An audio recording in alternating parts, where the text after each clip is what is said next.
Hello, baby gangsters. This is Calvin, also known as Umar, and this is my first ever playthrough of Return to Die, and it's about time to start preparing. We're gonna prepare for the banquet. Let's begin. I am so nervous about this. This is gonna be so scary. So scary. I'm sure everybody knows, but now we're gonna have to choose who goes in the 7 coffins. This is so, oh poor Gin, this is so scary. Doesn't matter if they're alive or dead, somebody's gotta go in, human or doll. Feels bad, but we gotta start with the ones who we lost. Wait. Don't know if this counts as proper burial, but they're so wait, does that mean Mai's gonna go in a coffin anyway? What to do about the rest? All the dummies go in, that'll do it, right? No, we can't look at it this way, right? Don't decide on your own.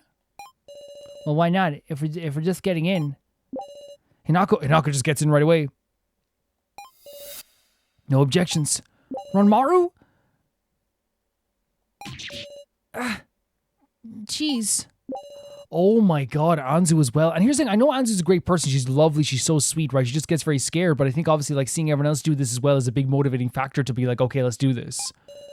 Now's a good time as any to show some backbone. Hayasaka. Wait, which one? Did Anzu get in the front one then? All right. Thank you, everyone. It's actually like so freaking lovely and sweet. Because again, they could have thought about it. They would have had a right to, right? No, you get in the coffin and you get in the coffin, then one of us will get in the coffin. Let's draw straws. They just did it. We put the dummies' bodies into the coffins. Last one's you, Kurumada. Huh? My legs feel weak. Oh no. What now? Should we click on everyone before? No, you can only click on Kurumada. Oh no, what happened? Obviously his energy's being drained. What's the matter, Kurumada? It's weird. My body's... Kurumada? No. Kurumada, no. We're gonna do the banquet together. No.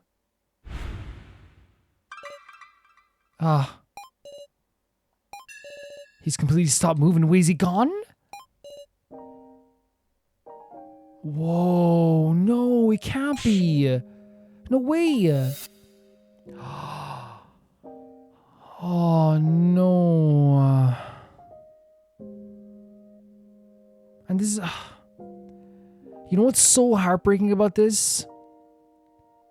This is a dude we just literally disliked when he came into the game at first. And he has fought so hard. Yeah, actually, no, he fought against surviving, right? He fought against surviving, but then fought for everyone else to survive. And you know what's so crazy? Once all the other dummies are in the coffins, and he's entrusting them to us, and then he dies at the last stretch before the banquet. It's so sad. He was dragging himself. He was dragging himself as far as he could go for the other dummies. He was 100% doing this. In this state, he was only living by a continued miracle. 100%.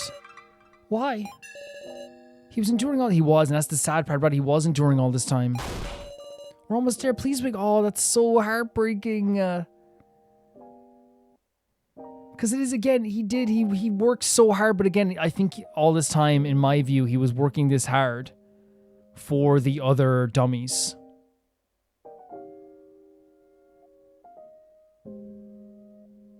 That's why he was working this hard.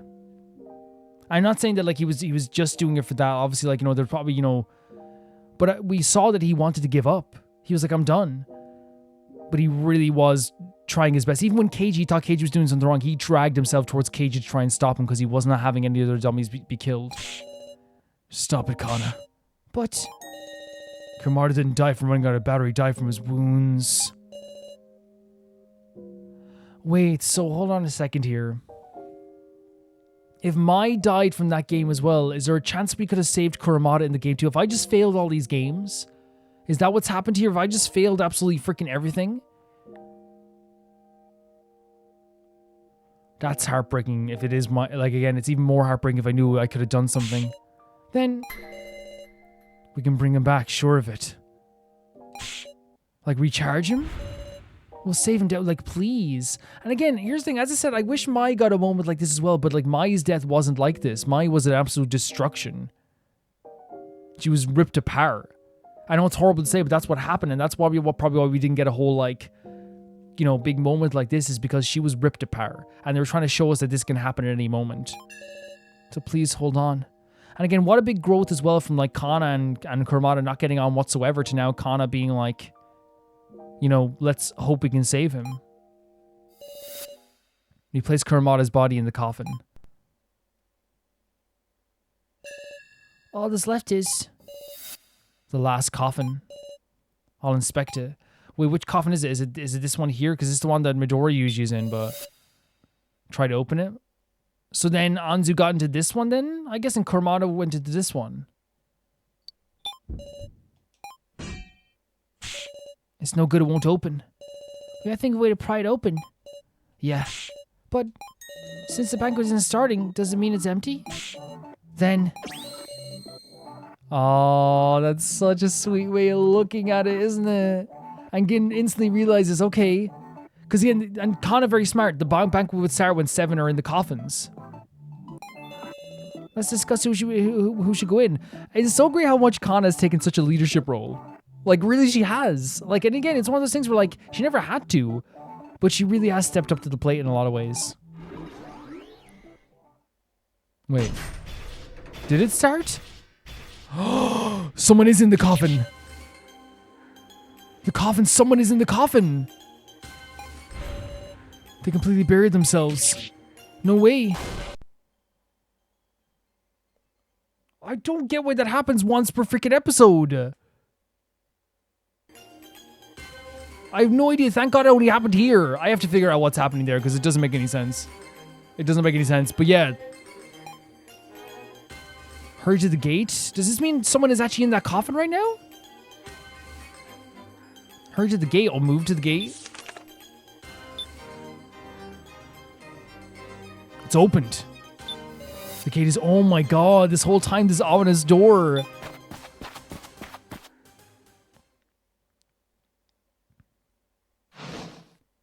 Oh? Wait. I've been withering away waiting. Where is everyone? Where's everyone in the coffins? Oh, come on, not even hello. They're fine, just fine. You'll meet them soon. This is a crazy design, by the way. Look at this. It's like all bandaged. Pardon me, I'm Meister, who'll be overseeing the proceedings for the banquet.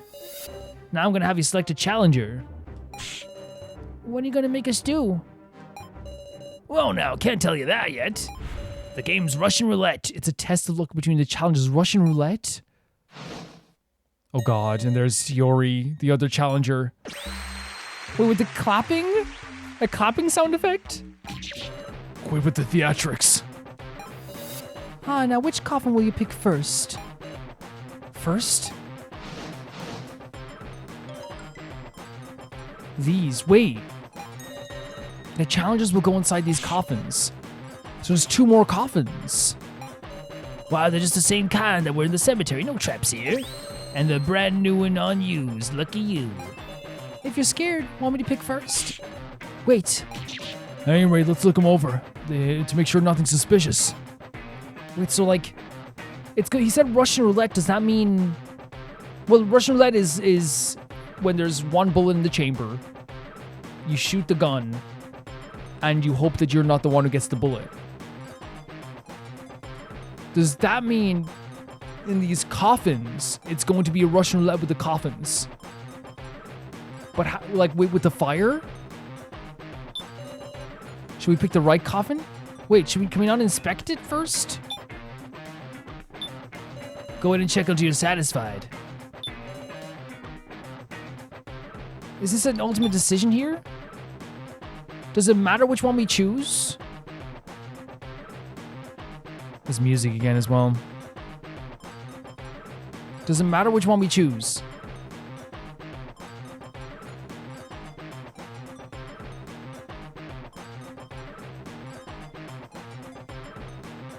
Because if it's just a thing, again, I get so worried with these choices.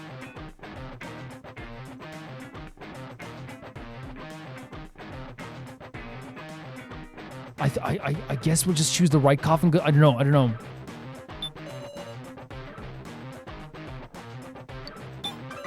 All right, the right coffin. All right, let's check him a little more. Katara inspected the coffins carefully. Then you put your sticky hands over and there's no difference between the two coffins. Seems that way. Okay. We'll go with the one Sarah picked. Okay, then I'll go with the one you didn't pick. We'd already got in the left coffin. Was it really the right one? Now if you decide on the challenge, if you have to take your time thinking it over. Though not so long, the dummies run out of battery, of course. What you do, who's going to be the confident and once we know what the game is like? We have to decide now. We don't even know the rules, that's the problem. No.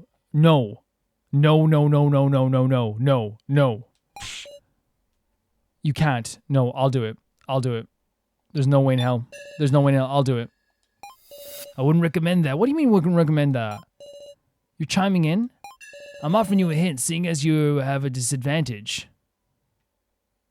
Okay. So why wouldn't we? I want to go in Gin's place. I'm always going to be protected. That's because you're a child, Gin. You are a child.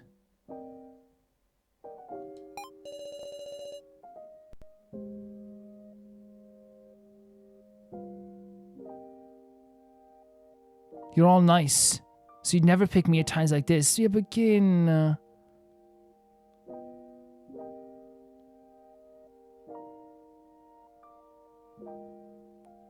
Gin... This is not... Here's the thing, I totally understand everyone stepping up to the plate, but this is one of those things where, like... And here's the thing, I want to make it clear, Kana is also a child. She is. Gin is also a child. But still, it's like, Gin's like the littlest baby. But if that meant that only I survived... I'm sure I regret it. I'd feel like I was a burden. You're never a burden, and that's the worry he had with his mother as well, that he was a burden to his mother. That's so sad. So why don't you let me do it, Woof? I want to know where people who I want to know there were people who I saved by being there. Oh, Gin. But I don't want anything to happen to you at all, ever. You already have. You saved Sarah multiple times.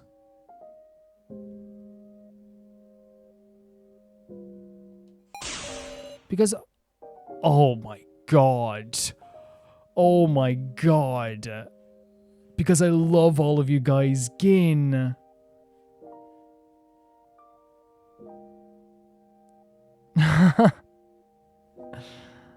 What a little sweetheart. That's our baby. No, but no. Oh, Gin. He just ran in there. This little sweetheart being so kind as to go into this coffin here because he doesn't want to be a burden. Again, that relates back to the time with his mother where he felt like he was a burden to his mother, which is not true. And it shouldn't be true. But the last thing I would ever want is for something to happen to Gin. Like, it literally, this is, again, even with Gin giving the speech, if it gave me the option, I would grab Gin and say no. Just saying that right away. Even if it was a situation where the game was like, okay, you have to decide now. And it's like this really, like, beautiful moment, which it was a beautiful moment here, him saying this stuff to us, saying he loves us and all this stuff. It does not matter to me because it would end up with me grabbing him and telling him not to go anywhere near it. Because he's a baby. Let's move on. It's about time to start. Wait, we're just doing it now? What do you mean? Passage continues further. Proceed. Should we save the game just in case? I'm going to use file 98 going forward because we've used all the files. We will have to, by the way, work so hard to protect Gin. Gin might be a reload if anything happens to him. I'm sorry, guys. I'm just saying it right now. Just being honest with you. Gin might be a reload. And then, that's not me saying that more like Mai is less important or anything, but I think you guys understand like the admiration and love I have for this little kid, and he's a baby, We're right in quite the place. It's visuals of this. The moon, it looks like a sea of blood almost. I don't see any coffins anywhere. Now it's about time. I'll prepare myself. I'm not going to sacrifice anyone. This visual is so striking, right? Standing in front of the moon in this top hat and this suit. The kind of smokiness around here too. It's an unbelievably striking visual. come forth. Holy hell. An amazing machine, isn't it? Coffins, is everyone in there? Don't bother trying to open them, alright? But there's like screens on the bottom? Oh, Gin is in one of those as well, because I've locked the coffins just now. Anyway, I should get closer and inspect them. I guess so. These things? The platform rotated? Incredible, eh? Using this machine, you gotta locate Midori. Locate Midori? Yep, in one of these 9 coffins, whoever hits their target first wins. That is Russian Roulette Banquet. So wait, we have to locate which one Midori is in, and we have a chance that we could hurt someone else. You mean? Naturally, the challenger dies if they... So again, so Gin is in... We kind of guessed they would be in mortal danger, with Russian Roulette being the name.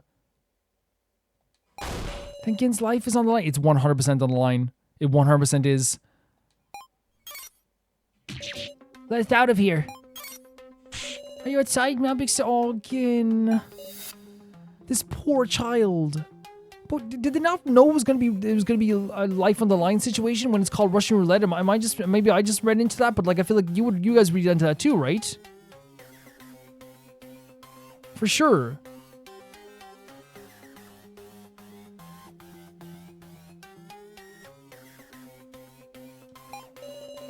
They're completely soundproofed in there, but as you can see, you can talk via monitors. Or they're monitors.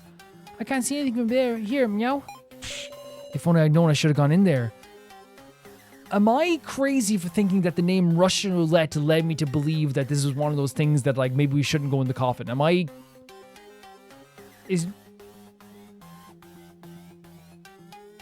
Now, I'm not trying to talk down and say maybe she thought that the other 2 coffins weren't going to be involved in this. But that would explain why no one tried to stop him then. If no one thought it was... Because I was thinking, oh, he's going to be part of the game. Don't get it twisted, Sarah. Eh? We're the ones who can probably observe the situation around here. And that's what the guy was saying. He was like saying... He was obviously saying that we can maybe look at it from a better perspective. But like, yeah, I'm making one thing clear. I'm not talking down to Sarah in this, right? In high-stress situations, everyone makes different decisions. I'm just saying that I kind of knew this was going to be something more dire, right? It's never pleasant. They're not going to put Gin in a coffin just for safety. You know? I know it sounds like I'm talking down to her. I don't mean to. But it's just how I feel in this moment. It's like, I thought that was obvious. Maybe. Okay, maybe not. But again, I'm talking about Sarah from the perspective of someone who's in a high-stress situation. She probably didn't think they were for anything outside. She probably thought they were outside the actual game. I don't know. That's right. What's important is winning and surviving. I'll win and save Gin. And by the way, it's a team battle, so Midori needs a button pusher too. I mean, I'll push the buttons in his stead. You ain't gonna cheat. My cheating is Midori's cheating. We'll share responsibility. You better not cheat. Yourselves rule breakers get death. Wait, how did we cheat? As if we even could. Well then, once we decided with the turn order, we can get started. I say it's fine for Team Gin to go first, having the disadvantage. Went it along, huh? Let's start already. Russian Roulette Banquet Edition, begin. This is so terrifying. This is so terrifying. As this game starts, I wanted to say that there is kind of something that's really funny that happens here. Is that I make an assumption that I didn't believe is wrong. And then, well, I won't spoil anything past that. But so basically, like, they never explain in this game, I believe, throughout this game that everyone else is in danger besides Gin and Midori. But I think in my mind, because of the fire, my assumption was that like if we press someone's coffin or something like that, or pick someone's coffin, that they might go up in flames or something like that as well, that they have a chance to go up in flames as well. But they don't actually say this in this part of the story. So it's one of those situations where, like, I was definitely, like, you know, making assumptions based on my, like, that's how much your Church has killed me, by the way. Like, the fact that, like, they explain a rule where only 2 people are in danger and I go, everyone's gonna die. Like, that's what Your Turn to Die has done to Calvin's psyche. That I remember the flames in the coffin. And maybe you guys will feel the same way. Maybe you guys assume the same thing, that everyone's gonna be in danger, right? But it's one of those things where, like, that's what, like, Your Turn to Die has done to my psychological state, is that, like, I, like, they could literally say to me, like, okay, there's the door, you're going free. that door gonna cut my head off. I was like, no, you're allowed to go free. No, that door's gonna kill me, because that's and again, I'm laughing because it's insane, because that's not a bad thing. I think that's what your Turn to Die does to is intentionally does to your mind when you play, where it's like, you're weary of like every single moment. You think any moment could be your last of a character. So I don't think it's like, I think it's effectively doing it. And the only reason I'm laughing is because, yeah, it's very serious, but at the same time, it's like, your Turn to Die is crazy, man. It's so crazy what it's done to me. when I play it, I want to make it clear, I'm not going through life going like, oh, if I turn on this kettle, Midori's going to show up. I'm saying when you play the game, it makes you like instantly like paranoid of like any shadow, right? And that's the intention. It's a game that I guess turned these characters into like being like, strong, willful, kind of like very powerful characters. But at the same time too, even they are also weary of like something changing almost instantly or something bad happening, right? And as players, I think it's only like natural for us to be like, okay, something is happening here. But yeah, I just want to say that here. This game is incredible. This game was incredible. We will get back to it at some point, and I had such a fantastic time with this. I want to be clear, even though this game does make you, like, when you're playing this, feel like so paranoid and anxiety-riddled about everything, it's still one of the most beautiful and magical games, and one of some of the best characters, and yeah, I hope you guys enjoyed the rest of the video. But yeah, I just wanted you guys to know exactly what I was feeling at this moment here, and maybe some people were like, why was he thinking this in this moment? It's because I was just like, absolutely, like, because I generally thought what was going to happen was that, like, the flames were going to affect every coffin. I just went into it assuming that. But then as I took a break, I was like, you'll see later, I took a break and I was like, wait, they didn't say that the flames were going to engulf the coffins, at all. But yeah, I hope you guys enjoyed the rest of the video. Your Turn to Die is incredible, magical, all those things in between, and terrifying. And yeah, it's just one of the best games I played on the channel. And here we go.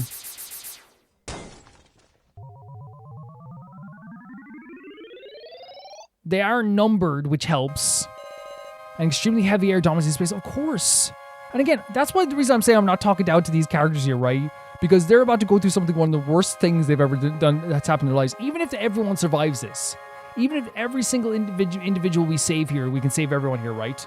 Even if Gin is saved, even if all the dummies are saved. This is still so traumatic. From what we've heard, the rules are simple.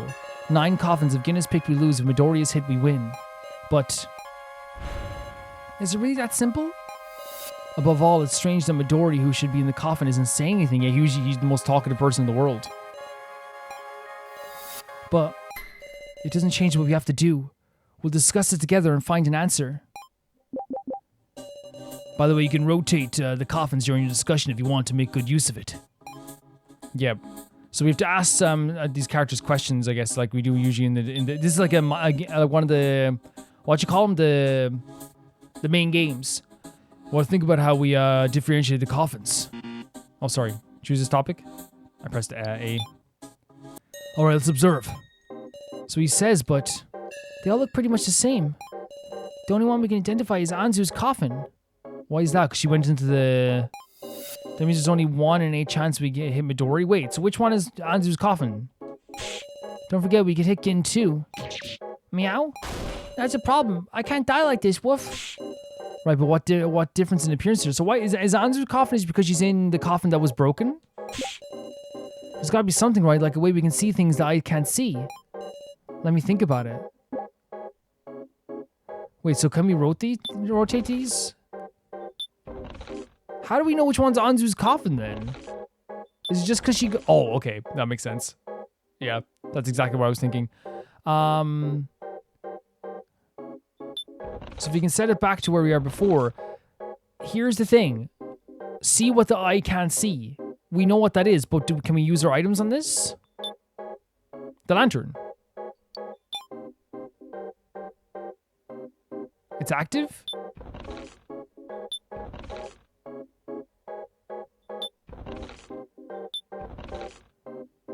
Do I present this item to you?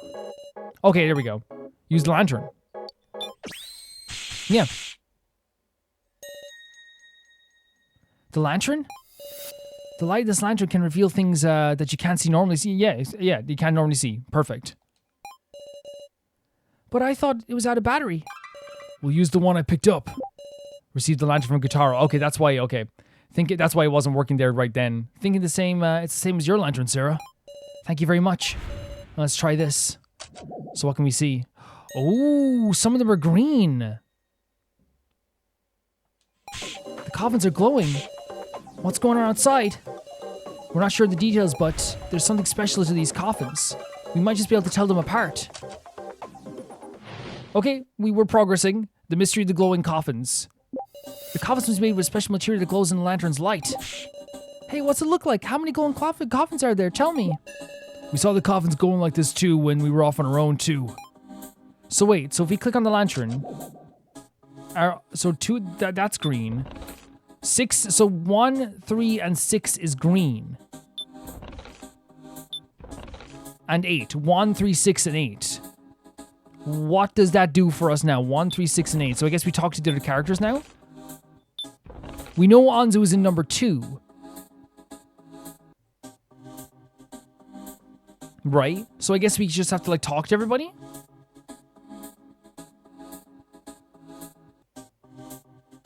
I guess. We saw the coffins go like this too when we were off on our own too. Oh, do I have to take it off? Let's just look, how many golden coffins are there? Wait, do we have to take off the lantern and then talk to them?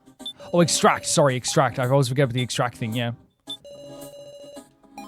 Never would have guessed the same lantern would be on floor 5 too. When we were using the cemetery, all 7 coffins started glowing. Why aren't all 7 doing that now, though? This is an important statement. Wait.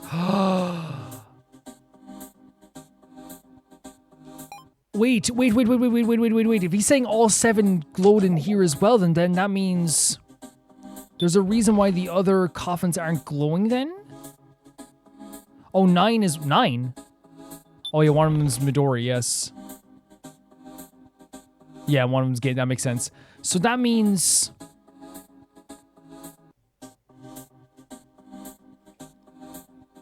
they're made with a special material. So do we cross-examine that with this as well there? Because to me, that's saying that like the glowing ones were the ones in the cemetery, but like the broken one was in the cemetery too. Shouldn't that be glowing also? So 4, 5, 7 are not glowing. 4, 5, and 7 are not glowing, and then number 2 is not glowing either, and that's a broken one. But we think that's the one Anzu's in. But why is that not glowing?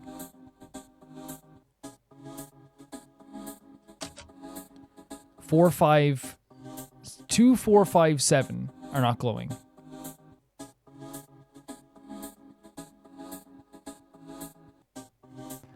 So can we do an extraction on then the other characters? The coffins must be made with special material that glows in the lantern's light.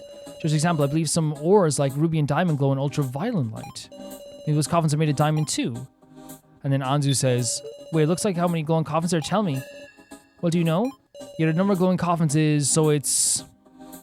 There's 9 coffins and 4 of them are not glowing, so that'd be 5. 5. Really? I see. So, if there are 5 glowing coffins, then like what? It has to be a lead, let me think about it. So it is 5, right? I didn't get that wrong, right? 1, 2,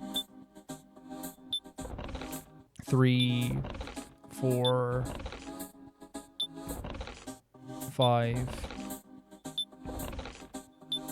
Yeah, 5 glowing coffins. So I think then we do a versus maybe with...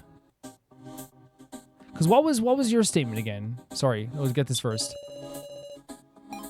So do we say they're made of something here?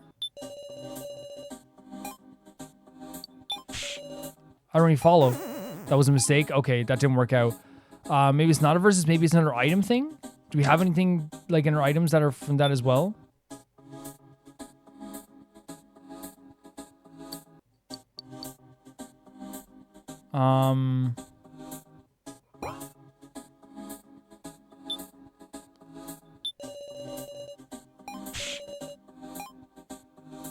So what if we do versus here and say, like there's 5 coffins and the ones in the cemetery maybe?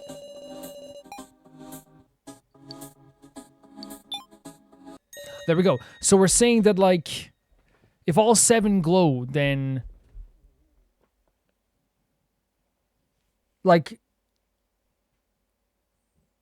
for some reason the ones in the cemetery are glowing, and there's ones here that are not glowing, and for some reason only 5 of them are glowing now compared to 4. Why would ones that were supposed to be in the cemetery not glow? So are they saying that a few of these weren't the same material, because the way the Hayasaka said, a few of them weren't the same material, but then again, they glowed before, right? Not glued before, they glowed before.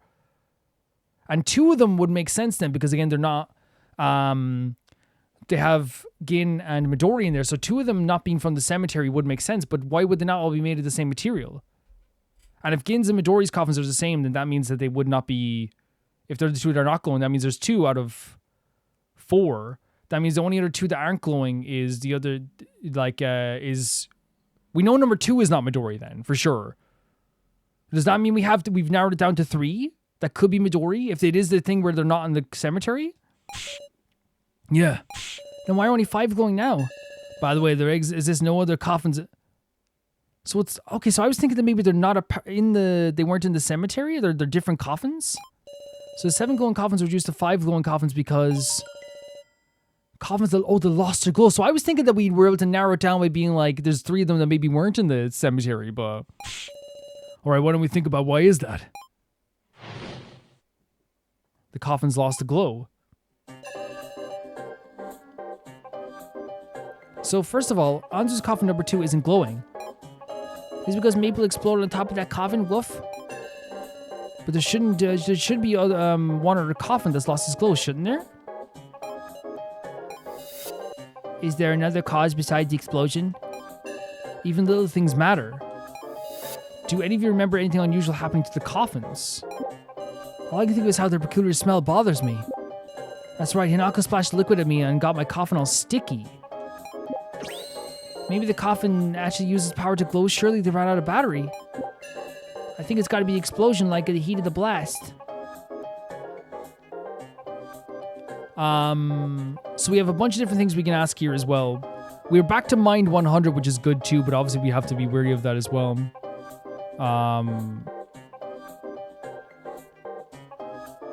This music is like so crazy. Yeah, my original thought was like maybe a bit silly because I thought like, oh, maybe they replaced the coffins. You know what I mean? I thought maybe that's what they did, but then again, like then they would have to make another coffin for Anzu as well, right? It just wouldn't make any sense. Let's just talk to people then, I guess. But let's extract some statements. That's all the best we can do right now. I think it got to be the explosion about the heat of the blast. The force to heat the blast, the heat from it, I can think of lots of causes. Maybe the coffins actually use power to glow. Surely they ran out of battery. The dummies also run out of battery. It would make sense for the coffins did too. Hinako splashed liquid on mine and got my coffin all sticky. I see Hinako was having her hold her cocoa. And I said, it's hot, carry yourself. And she crumbled up and splashed it all over my coffin? Then I had no choice but to wipe it off myself. But then, that ain't important, is it? I can't overlook this statement, so we're gonna keep that statement. All I think is how peculiar the smell bothers me. It feels like staying in this coffin for too long will give me my suit a stench.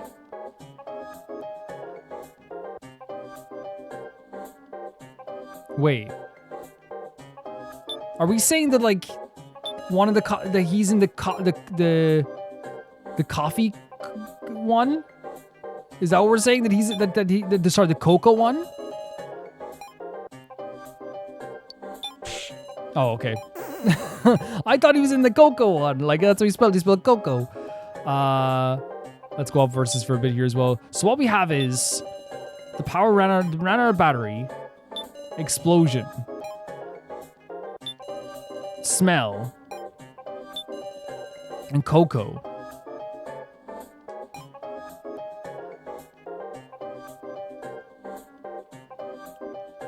I have no idea which one we can do here. And again, I don't want to like keep failing just for the sake of it as well, you know what I mean? Like, you know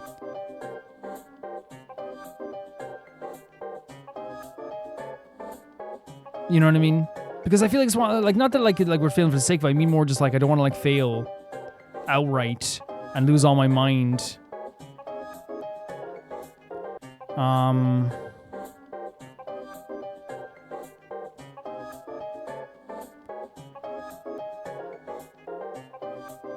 So smell, explosion, power, and cocoa.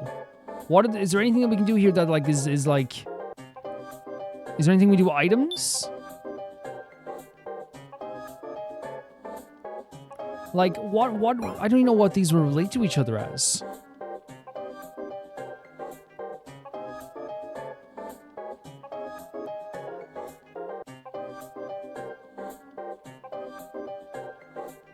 Like, I thought the cocoa smell would make sense. Oh, okay. So this actually, I'm not gonna lie, guys. I was actually sitting here for a bit, like thinking about this and thinking what we could actually do here. And I thought there was like no connection. That's why I was looking through the items and stuff as well. Hot cocoa. Heat from the explosion. It actually, I thought nothing connected. It actually does connect. So it's actually like the fact maybe it's heat that does it. That means... Yeah, okay. We got that. I'm curious about that, meow. What, me? Yeah, I think it was cocoa, but maybe it was actually a cafe mocha? Now, are you joking around? Cotton Candy says the cocoa doesn't matter. Oh, yeah? But the explosion and the hot cocoa have something in common, being really hot. Gin, that's so smart. And again, I'm not saying that like I'm smart for getting that, because that took me a bit of time, but like Gin, like, you know, come to terms with that very quickly. Very, very smart. Very, very smart. Hey, is that really relevant? He's not wrong. A blast and hot cocoa could be both high temperature. If the heat had an effect, that means something melted? Paint. Maybe there's something like paint on the surface on the coffins that lanterns make it glow? Kind of thing that would connect to something else. The consent form and the glow in the dark paint on the consent form. Yeah, the consent form in the classroom, of course. Because we only saw it could be, it was paint once we used the lantern. Black paint. It glowed similarly when I used the lantern. And a spray of steam got rid of it. Whoa, so it was using the same paint? It's not unlikely. If the paint goes up at high temperatures, then I can understand why Ronmara's coffin would have lost its glow. And it's possible that a certain other coffin lost its glow as well. Another coffin stopped glowing? A coffin that might have stopped glowing, similar to Ronmara's, would be... Cages. Because the fire. The coffin Keiji was in. That coffin used a cremation system meant to grill Keiji alive. Sure did, just touching the lid was enough to burn you. So Mr. Policeman's coffin lost its glow too. Okay, so Gin figured this out. Again, I'm not going to ever take credit for this, by the way, because Gin legitimately figured this out. You know? Like, he's such a good kid. Such a good kid. I bet the melted paint got onto the lid, which is why it got stuck and wouldn't open. Gin is so smart. Scientist over here. But that's strange. If you go with that, there's Anzu, Ranmaru, and Keiji. 3 coffins stopped glowing. Wait, if you go with that, there's Anzu, Ranmaru, and Keiji. 3 coffins stopped glowing. The numbers don't match up. Considering that, doesn't it make you wonder who painted them and when? Good point. I want to clear that up. Understood. Let's discuss it. So what they're saying is, because there's one coffin that wasn't that is still painted. First up, when I split from Sarah, all 7 coffins in the cemetery were glowing. Then someone painted the coffin sometimes before we were separated from Kotaro. I imagine it had to be have been Midori. Surely the culprit wouldn't be one of us. I know. Wouldn't it? I know. Wouldn't it get on their hands or clothes when they applied it? The paint stuff. I don't remember seeing anyone acting questionably in the cemetery. Could there not be a culprit, meow? Got it. The culprit is Maple. There must be a meaning to them being painted in the first place. Okay, so there's three that we know for sure. There's Keiji's. There's Anzu. Anzu is definitely in this one. So it's Anzu, then there's the one that Keiji was in before. And then the other one would have been Ranmaru's coffin. So we know for a fact that in the 3 glow... Well, that's good to know by the way. We know for a fact that, like, then... This is Anzu. Well, it's not exactly good, though, isn't it? Because then we still have one that we have to figure out who the other heat was. And if we can figure out why the other one doesn't have paint, then what we can actually do is we can narrow it down by saying 2, 4, 5, and... Is it... Not 1, is it not? 2, 4, 5, and 2, 4, 5, and 7. If we can narrow that down as to why, and if we can find out maybe there's a reason why one of us would be in that coffin, the 4th coffin, then we can literally narrow it down and say that Midori is in one of the glowing coffins. And that means, like, and again, it's a better chance than we had before. It goes down from 1 in 8 to 1 in 5, which is a way better chance. It's a way better option. So let's see what we can talk about here as well. Let's talk about everyone as well. Could there not be a culprit? Could there not be a culprit? Then someone painted the coffins sometimes before we separated from Guitarro. Which we should be extracting. Sorry about that. I keep forgetting, guys. We should be extracting. Could there not be a culprit, Meow? The culprit doesn't exist. In other words, a ghost. Meow. The ghost of a person in that coffin played a trick. Woof. Respond seriously. Again, it's not realistic. Oh no, I wanted to be serious about his suggestion. It's not realistic to bring a ghost in this. I know, I was just joking. He was just joking. I mean, it's a brand new coffin, so of course there would be a ghost. That's logic. That's logic right there. Brand new? Big Sarah, you don't remember, Woof? Seaweed had said, I can't wait. It's my first time using this fancy new coffin. Gin is so smart. Couldn't think of it. So he said there was like his first time using a fancy new coffin. So Gin, again, being extremely smart. And someone painted the coffin sometimes before we separated from Guitarro. But we couldn't just miss something that's suspicious, would we? So it was when nobody was watching. Way back before we even met Midori. Before starting? To prepare for the game. I'm sure Midori painted some old coffins that'd be sitting there around for a long time. Is it plausible that when he used the paint... Wait. Could that be all we have to do already? From Gin's statement, saying that he that he has a new coffin, did he paint the old ones to make them look more new? Because he's saying old coffins new. Can we try it? We're gonna lose mine, but we can try it.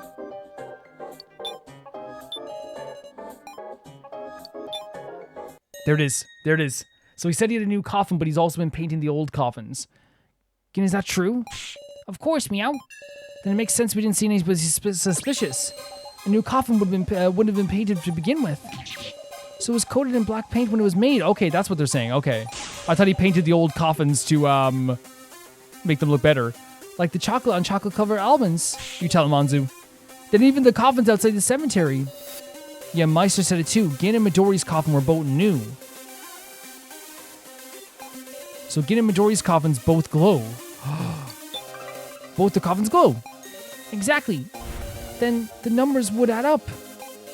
It's not 2 out of the 7 coffins that no longer glow. It's 4 out of 9. Anzu, Ranmaru's KG, and one more coffin stopped glowing. There's just one we can't identify? But I expect the last one will be among the cemetery coffins, yes. It would be odd if it wasn't. This is some amazing information, isn't it? Yeah, we've narrowed it down. 1 in 5. It's now 1 in 5. Because it means Midori's in one of the glowing coffins. It's still hard. It's still difficult. You know what I mean? Because now we have to still find 1 in 5. So if we pick a glowing coffin... Wait up. Same goes for Gin 2. It is Gin 2 and 3 other people as well. Yeah, that's no good. Unless we got a way to distinguish Gin and Midori, it's still a game of chance. It is. It is still a game of chance. 1 in 5. 1 in 5 odds that we hit Midori. If we just miss, that's one thing. But if we hit Gin, Gin dies. Yes. Sarah, it's too soon to come to an answer. There must be something else we can do. Can we look more closely at that machine? Sure. But we made progress, and that was all down to Gin, man. He's so smart. And he remembers a lot of stuff too. That's happened before. He remembers so many things. Okay, let's take a look. Okay, so... these things over here. This part of the platform, it shows the number of each coffin. So what are these round lamps made to numbers? Don't go casually pressing that. Will you tell me about it? Of course, see, these lamps are a hint function. What? This is a game where you and Midori take turns selecting coffins, but before each selection, you can get 1 hint. Just 1 hint?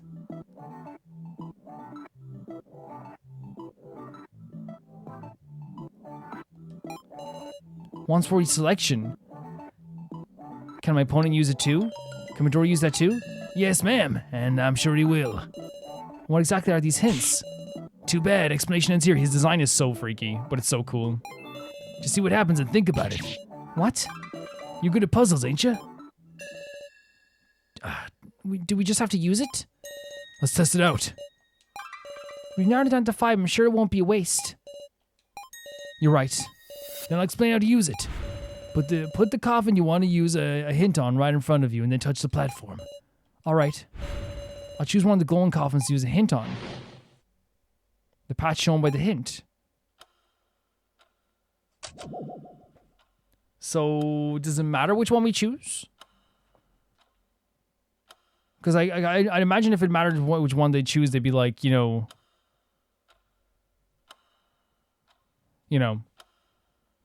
So we can just press 9.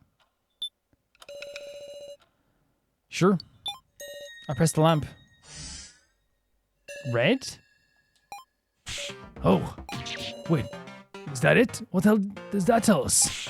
Calm down, Guitar. That's what we're going to think about. Guess you're right. Listen, we can't use another hint. If we don't hit Midori, he'll come around to his turn. We have to prevent that. Gin's life is on the line. And so even this single lamp gives us information, for instance, the lamp's shape, the lamp's glow, the lamp's color, the lamp's temperature. I mean, the lamp would glow with the light, so the color is the only thing that really kind of would give us a hint, right? The lamp's color? Its color? Think back to our searching on this floor. We saw numerous devices with relation to color. That's true. Then we'll have to discuss what we can determine from the color. If we all join forces, I'm sure we can solve this mystery. Let's uncover the secrets of the color. So we have the secrets of the color now. The red lamp's meaning. What are they talking about with something red? The indication of what's inside red is red blood, which means there's a human in there. Is that what we're thinking? Speaking of color, there were those 3 buttons on Maple's back, red, blue, and yellow. I was thinking that too, but that's 3 colors. Come to think of it, I feel like I've read a message involving colors red, blue, and yellow. I'm sure if it's relevant, but when Mai did her fingerprint scan, there was a colored glow. Wait, so Kana said something about a message? I kind of feel like it's going to be hard to theorize just from the color of the lamp. Woof. Is she talking about the books we had? The green book? No, the green book had... Wait, we can't look at it? Is there any way to look at it? Oh, okay. It's the note. It reads Game Start Blue 1. Is this what we do here? Because the green book, I think, was Blue 1, Red 6, Yellow 0.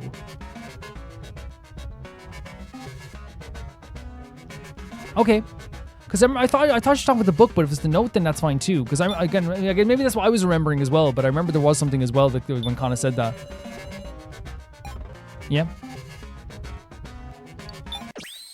Love this UI so much. Always, I love it. Is this what you saw, Kana? What's that? We found this while exploring, which matches something that was displayed on the coffin control system. That's right. I remember the colors are all explained there too. Blue human, red doll, yellow vacant. So it's a doll. In number 9, there's a doll there. This is so good. So number 9 has a doll in there. Since it was on the coffin control screen. The colors would give information about the contents of the coffin, wouldn't they? So the color of this lamp shows that there was a doll in there. There is a doll in there.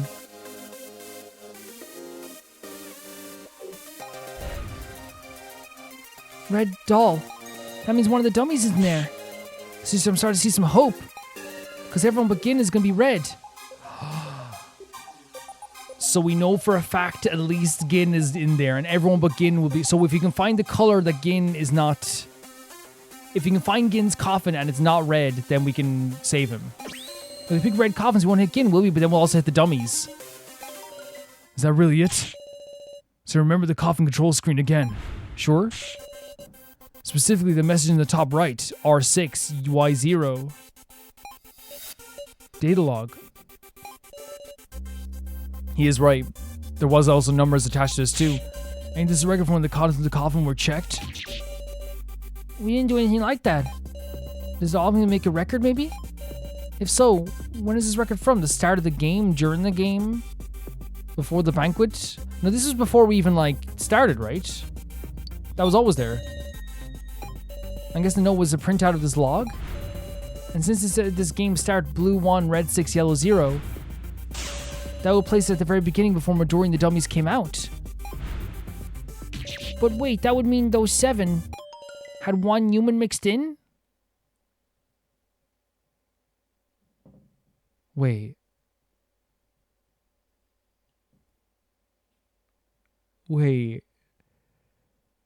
Are one of the dummies a human? There's a human among the dummies. Oh my god, there's a human amongst them. Who is it? I can't believe something like that. Look, let's calm down for a second. How can we be calm about such a thing? See, like, doesn't it mean that someone's been lying and pretending to be one of us dummies? That's exactly what's been happening here. Someone's been pretending to be a dummy. And judging by Anzu's reaction, I don't think it's Anzu. Why would they even do something like that? What should I do? I don't know what this fact means, but I won't be able to fully trust the dummies at this rate. Well, no, we know you're a dummy. We've seen your hands come off. We know Kurumada's a dummy, so we know Kurumada's a dummy. We know Ranmaru's definitely a dummy. Factually so. Understood. Let's first make it clear who the human one is. Who's the human? So, between the 7 the dummies and Midori, there's only 1 human mixed in. In terms of seeing human, well, I guess it'd be Mai or Ranmaru. Mai is not a human. Wait, we would have seen blood everywhere when she died, so it's not Mai. So it's not Mai or Ranmaru. Ranmaru took his hand off. You replaced my hand, remember? No way I'm human. Being able to take your hand off doesn't necessarily mean you're... What? In what world? The deceased dummies weren't given doll bodies, were they? Hey, do you think there's a case where someone doesn't even realize they're a human? Possibly? We all saw our deaths in the victims video. It's hard to imagine human mixing in. So, the suspects are, in my view, you, and you. One of you's a human. And the reason is, Ranmaru took off his hand. Kurumada has a hole in his chest, and he has wires in his chest. Mai is dead, and again, if you got ripped apart by a machine, there's blood everywhere. I know it's horrible to say, but it's true.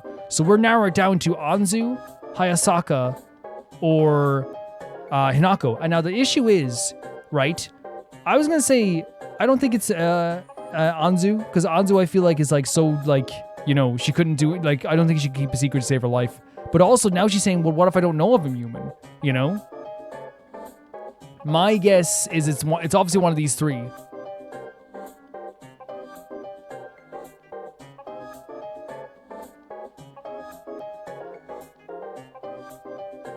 It's one of these 3. Should we just start talking to them? We all saw our deaths on the victim videos. It's hard to imagine a human mixing in. You saw them too, didn't you? Everyone picturing those definitely died.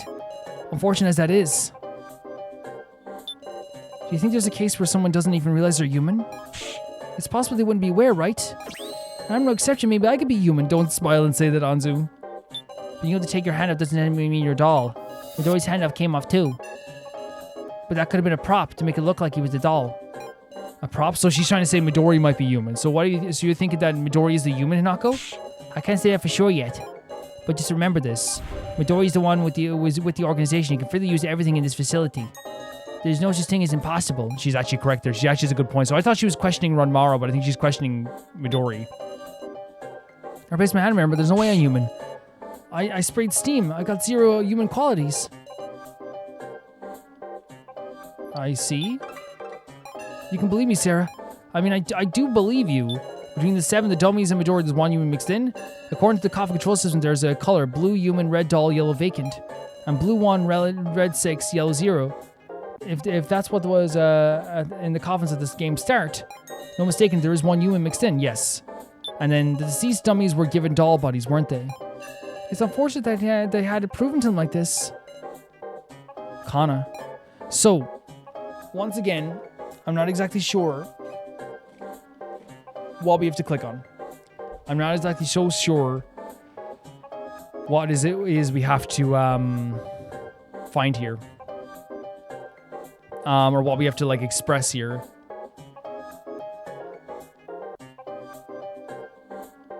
Unless we can press Ranmaru a little bit more and say, is that all?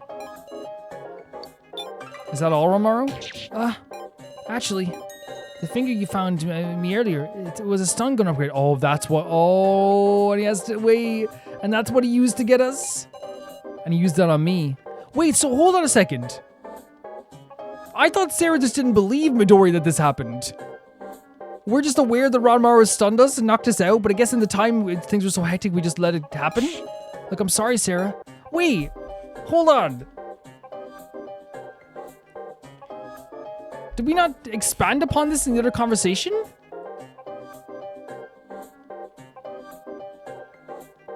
So we're aware that we got stunned and knocked out by Ranmaru, and we were always aware that he got knocked out by Ranmaru. Is the reason why we didn't expand on it was just because, like, because I thought it was because we didn't believe Midori. I guess it's more of a thing of, like, Ranmaru admitted it, but... Is it because, like, we were in such a hectic situation and someone just died that we just want to question it? And he did get the stun gun, right? Right. So, okay, let's see what everyone's saying here. So, you said we all saw our deaths. You said anyone could be human. You said that Midori could be a human. You said the finger, okay.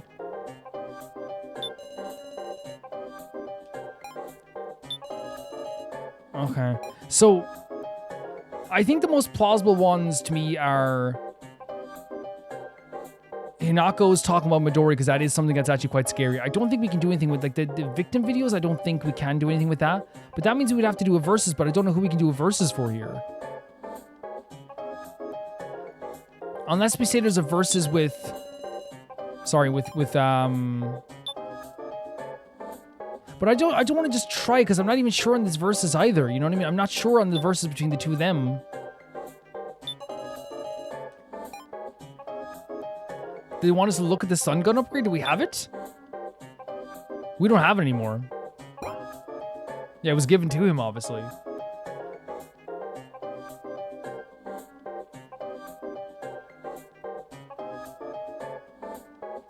So for relating it then, we have to relate it to Midori. No one else says anything else about Midori, right? No. Honestly, let's just try it then, because I don't think you losing mind actually, like, hurts you too much. And again, let's just try it. No, but that's Midori. No, that's not it. That's not it. No.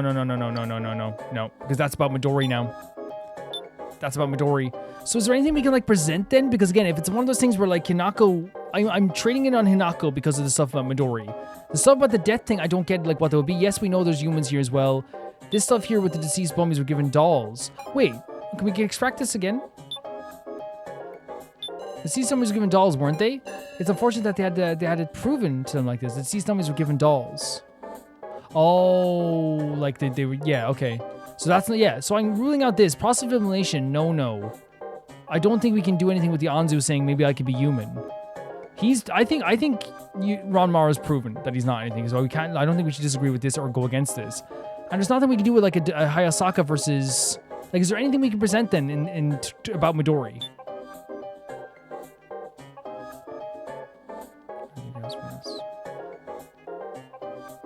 Oh, we got back his ID card. Wait, can we check it out here?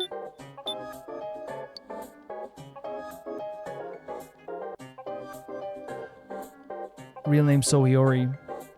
Could we be saying that, like, he was actually a real person in the real world? Because we saw him there and doing all these different odd jobs. Could we present this to Hinako? Midori's with the organization, can freely use everything in this facility. Yeah, say that maybe he was a human. Maybe if he was a human. Hinako, I'm not so sure about that. About what? If Midori can freely use all the machines in the facility, why would we need to make it? Oh, that's okay. That's different from what I was thinking. I was thinking that maybe it's because his name is on it, and it's like, oh, he could be a real human in the real world. But I guess that's different what they're doing here. Well, I mean, maybe he didn't necessarily need it. He probably went to prepare one so that he could beat these challenges, right? No doubt he could use a face scanner or something instead if he needed that thing. We never saw no devices like that. All we saw was an ID card scanner and the fingerprint scanner. That's right, even Midori, even if Midori's with the organization, there are machines you couldn't mess with without a registered card. A registered card? Then why is Mai's fingerprints we never found... Yeah, I forgot about that. We never found out why that was. We never found out what that was. You suspected Mai, that Mai is a human? Mai in with the organization, and of course Guitar defending Mai. Stopping your emotion to the talking, you wrestling old timer. Don't call my Squilla names. Oh, Gid, he's come so far. Everybody calm down. We can't be looking for villains. Oh, sorry, it's Sarah. I thought Gin was saying. I was like, man, that's Gin's the most mature person of all time. What do you expect? The most suspicious person is likely to be a human too, right? It's not like I actually want to suspect a dead ally. All right. Let's prove it ourselves. That Mai's our ally. Mai's fingerprint scan. I always thought it was strange how Mai was the only one who passed the fingerprint scan. Mai looked like she didn't understand why fingerprints were registered neither. And also, Mai's final moments were clearly recorded in the victim video. It's all fake. Her attitude's an act, too. Maybe her role was to move the deck game forward. It's kind of scary she puts on an act, but Mai couldn't be a full-on villain. She did put her act on before, technically, but I do think she was a sweetheart. Mai had to believe she was a doll, which is why she stabbed Guitar. That is true. She did stab Guitar. That is another great point, Anzu. So, I'm actually gonna... Wait, can we save? We can't save during these games. Just beforehand. Wait, but I can just... Okay, so I'm gonna need to take breaks in between this because I don't have a lot of time here. So what I'm gonna do is, like, and again, I know that maybe breaks up the tension a little bit, but I'm just being real with you guys. It's like one of those things where I won't always have, like, an infinite amount of time with recording other stuff, but I can just, come back into the game and just redo my choices and go by really quick because it was really quick. Like, again, like, because not really quick, it's just one of those things where I might redo stuff in games. Usually it's because I'm talking so much it takes a while. This might take like 5 minutes to go through all my choices again. Yeah, but it's all in one video, by the way. I'm thinking we're just going to do this whole banquet in one video. Make it one big chunky video. But yeah, I'll see you guys in a bit. So as I was saying, I am going to be taking breaks in between each of these parts as I'm recording them because like I want to make sure this is one big chunky episode, but I don't want to overload myself and make myself tired by the end of it. But as I was looking over the first part of this, one thing I realized was that I think I was like, my assumption about this game might not be what it actually is. Because my assumption about this whole thing was, and maybe just because I think the worst case scenario, I associated the idea that there is an ability to use fire in these coffins as the idea that, like, when we choose a coffin, whoever is in the coffin will die, but they didn't explicitly say that. They said it just about Midori and Gin, but not about everybody. Now, I still think for myself, I'm not gonna like be down on myself for like thinking that idea, because I think that in your turn to die, assuming that everybody is in danger is like not silly. You know what I mean? It's like, I don't think anyone's gonna be like, oh, you thought that everyone was in trouble. I think it's one of those things where like, as like a your turn to die player, I don't think it's the wrong thing, even though I look back now and they didn't explicitly say that. Like, I don't think it's the wrong thing to assume, like, oh, fire in the coffins. The fire will engulf everybody in the coffins, whoever we pick. You know? I don't think it's the wrong thing to assume, especially when, like, this game very explicitly has done crazy stuff in the past and has not always revealed the absolute truth about everything all the time. You know what I mean? So that's why I was operating under the assumption. Right now, actually, we just think that I believe Gin and Midori are in danger, but then again, it's one of those things where, like, yeah, I'm not gonna feel bad for assuming that. I might have sounded stupid for a bit, but it's okay. No, even though I'm gonna say, I don't think I sounded stupid because, again, I think everyone who watches this, even if, like, it's like one of those things where it's like, oh yeah, like, they didn't explicitly say it, I think everyone's gonna be like, yeah, assuming that everyone would get engulfed in the flames and a fire's gonna start in, like, each of the coffins is, like, it's not like a wrong assumption to make in a game like Your Turn to Die, right? Let's start extracting people's statements here. Mai looked like she didn't understand why her fingerprints were registered neither. Mai's 100% innocent, I tell you, I know that much. Katara puts her trust in her. Do you have any ideas? Still, do you have any ideas? Did she attach a finger part to her? I got nothing. She hadn't attached any shady parts. She looked just like that in Mai's victim video. Like the Mai in the victim video. She looked just like the Mai in the victim video. Her victim video was the one when she was holding the guns to her head, wasn't it? It was really dark. I always thought it was strange how Mai was the only one to pass the fingerprint scan. It is very strange. But I don't think it was a good to decide she's with the organization because of that. I agree. I agree with what Kana is saying. Also, Mai's final moments were clearly recorded in her victim video. I couldn't imagine it was a fake video. If you saw it too, then don't you remember? Mai was holding 2 guns pointing at her head, her pale face, her gloved hands trembling. It was just too cruel. Yeah, I remember there was like the guns. It was like her tear. I remember tears flowing down her face as well. Kotaro and Hayasaka both mentioned the victim video, so we should keep that in mind. Let's ask other people as well, though. Mai had to believe that she was a doll. Why is she? That's why she stopped Kotaro. I remember Andrew saying this as well. She was just afraid of what Midori said. So she's not a villain or anything, right? I agree kind of with that too, honestly. I don't think she's a villain. It's all fake. Her attitude did act, too. Maybe her role with the move the deck game forward. That's who Mai really is. Happily ever after, not Hinako. I know. What I'm saying is absurd. So show some proof to deny it. Oh, wow. Hinako's like saying, like, prove me wrong. Please, prove me wrong. She's playing the devil's advocate so we can prove it wrong. Which, again, by the way, is an Ace Attorney thing as well, where it's like the opposing prosecutor might still be a good person, but they're begging for you to, like, prove them wrong because it's like, I'm giving you all the evidence here. And that's what you, like, again, when it comes to, like, Ace Attorney, that's actually kind of what you want in some cases. You want there to be, like, a massive pushback because then you actually get to the actual truth in the end, And so I think that's what Hinako's doing here as well. It's kind of scary she puts on an act, but Mai couldn't be a full-on villain. I'm sure her not killing Kotaro then was because her heart resisted. The kind part of her. So the only 2 we have here, like, really, in my view, are the 2 that are talking about the actual victim videos, so we can do, like, a versus statement here, maybe. They give you a lot of leeway when it comes to... Oh, there we go. Great.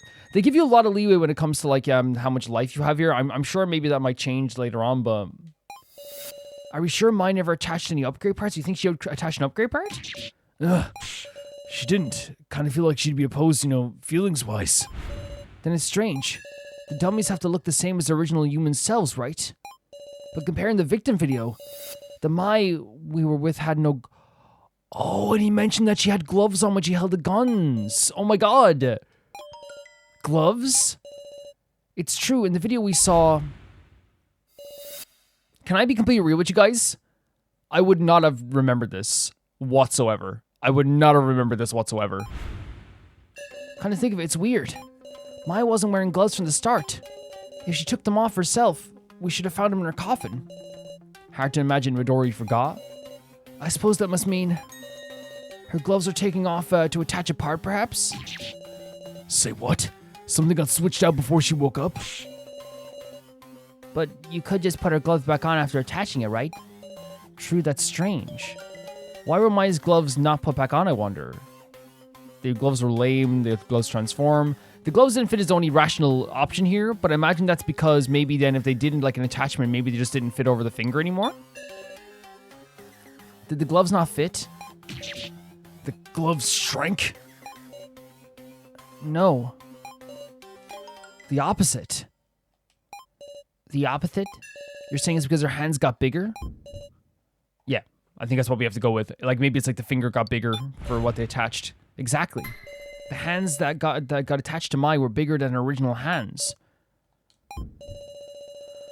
I've come to an absurd conclusion, but it'd be consistent with the fingerprint scan. Like the creation of Midori's ID card, this floor has been designed to suit the floor master Midori. So then it's natural that the fingerprint scanner would also be configured to Midori. Wait, what are you saying here?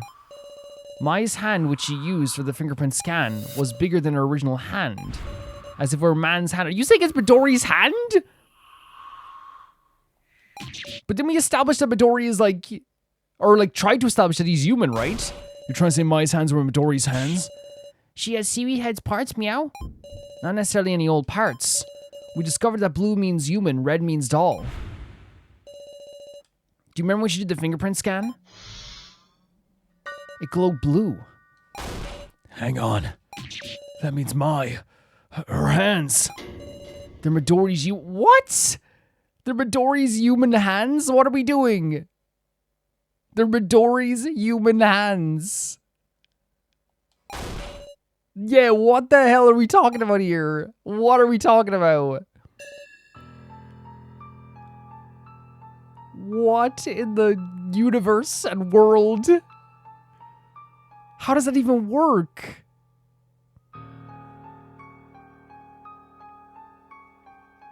How in God's green earth does that even work? Katara won't want to hear this, but it's possible that wasn't a fingerprint scanner. It might have been a blood tester that pricked the finger. You saying there's blood in there? Wait, we're assuming it's a blood tester now? So Midori cut off his hands to attach them to Mai? That is insane. And said he equipped a rocket punch? That would give us an explanation where Midori is human and Mai is a doll. That's insane. It is insane. It's so insane. He attached his human hands to Mai, a dummy? What? That's just saying right. It's so crazy because here's the thing, right? Like, there's an urge sometimes I think as players to be like, guys, this is insane. Like, but the whole game has been insane. But what I love about this game is that like, and we point this out all the time, like it's very realistic in their responses sometimes, right? I think there's like a 0.5% time where it's like, oh, they should have focused on that more, right? And I agree with that 100%.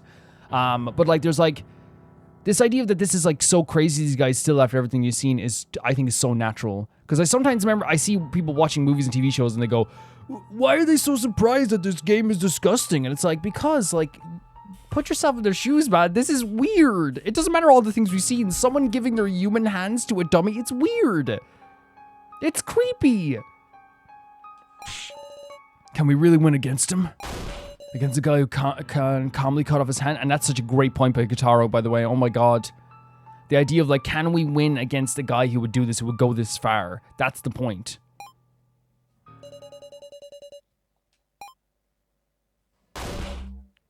Oh, Midori's about to speak up. You were listening the whole time?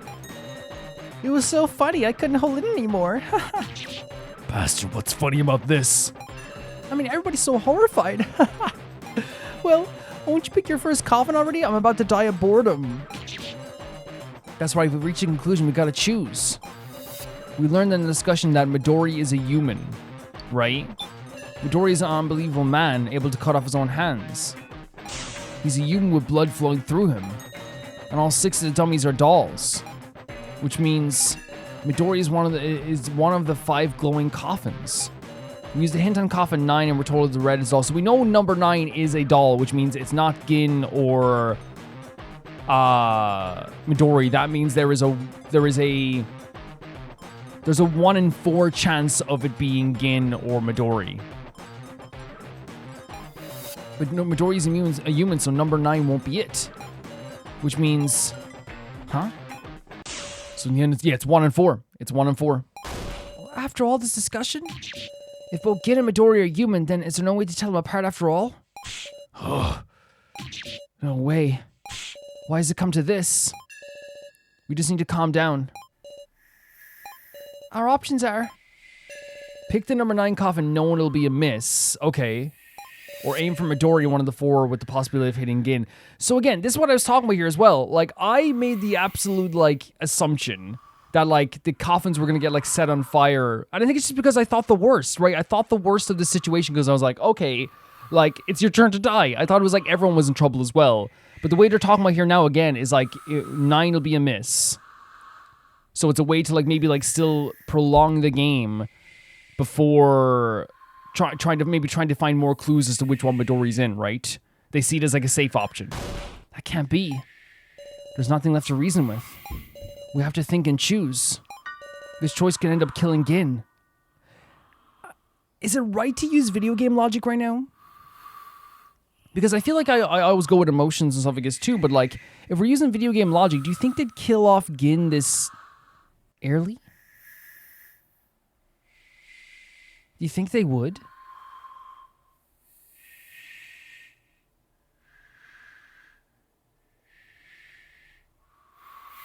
Like, what I mean by early is, like, we're at the start of this game. The game ends, right, if Gin dies, right? So is it like a randomized thing, or do you think it's actually, like, very much determined where Gin is?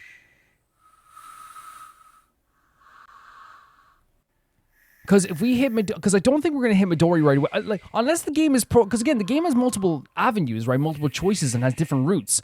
Unless it is the thing that if we can choose Midori right now, but like there's something in me, like in terms of like video game like design choices, that like getting a chat. But then again, I don't know, it's your turn to die. I was thinking like hitting Midori or Gin right now would end everything, right? It means Midori would win the game, or we would win the game almost instantly.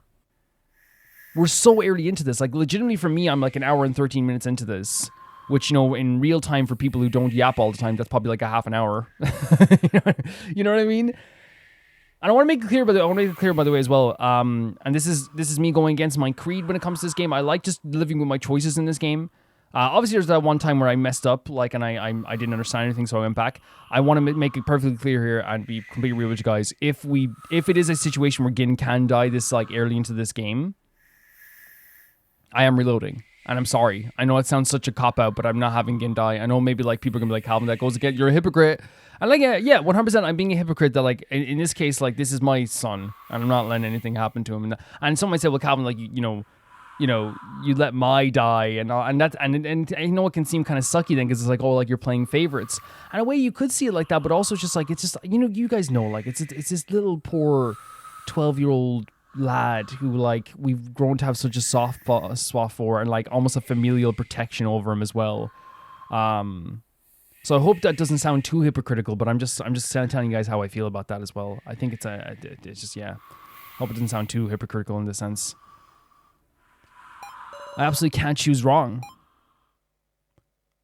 Progress. Defeat Midori. Wait, no, it's literally just doing. So we have there's 5 glowing coffins. We know number 9 is not Midori. And they are saying that this is like the safe option, right? But also, it's a gamble to say like, oh, if we choose one of the other coffins, right? My assumption is if we choose one of the other coffins, will it narrow it down more where Midori is? So if we say like choose number 1, and let's say it's like Anzu, or you know, where we put Kurumada or something like this as well, that means we know there's like one less coffin for what Midori is in, right? So I'm thinking we choose another coffin besides number 9, but the gamble is that is this game gonna let us choose Gin right away, and is this game gonna let us choose Midori? If we choose Midori right away, fantastic, right? We did that's amazing. But then we could also choose Gin right away.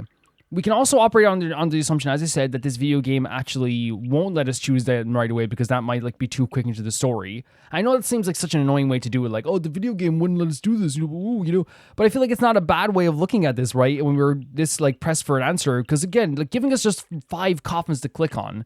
But then again, do they assume we're just gonna click on 9? You know, they're gonna be like, oh, they're gonna choose 9, right? But my idea is, I'm going to try and go in video game logic, maybe, in some ways, and choose a different coffin from 9, hoping that they won't kill Gin, but also, like, in the back of my mind being like, it's so tough, isn't it? Because, like, to hope that we have a chance to kill Midori is also technically hoping. It's not hoping that we can have a chance to kill it. It's also acknowledging that we then would want there to be a chance as well. Not want there to be, you know what I'm saying? Wanting there to be a chance to kill Midori also would then be bad, because then it also is acknowledging that like that would also have Gin in the coffin too, and we don't want that. So there's like a really like there's a big issue with that. So like I'm gonna be hopeful and do like video game logic here. So which one will we choose here? 8-1. It's 8-1-3 6. I'm gonna choose 6. I don't know why. I'm gonna choose 6. You get my logic. I hope you guys get my logic.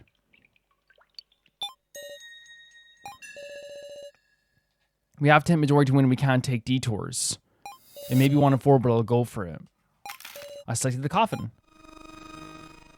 Well, is this the right one? What the hell? What? No, wait, is that a drill? My assumption was oh my god. I thought it was gonna be like, though, like they'd get engulfed in flames or something. Oh, freaking hell. Wait, who died then?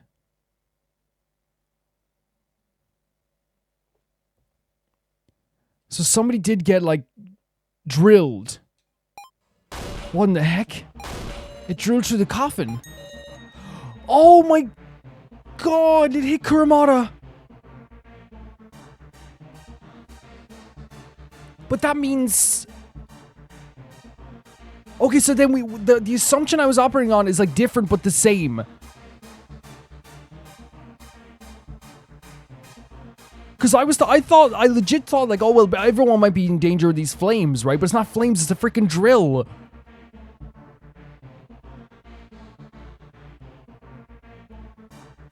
That is so your turn to die in a meta way, by the way. The fact that I calmed myself down a little bit by being like, oh, like, you know, I just assumed that that's what it was. And then they're like, oh, no, that's what it is. My freaking heart is pounding, guys. Kurumada got freaking ripped apart by a drill?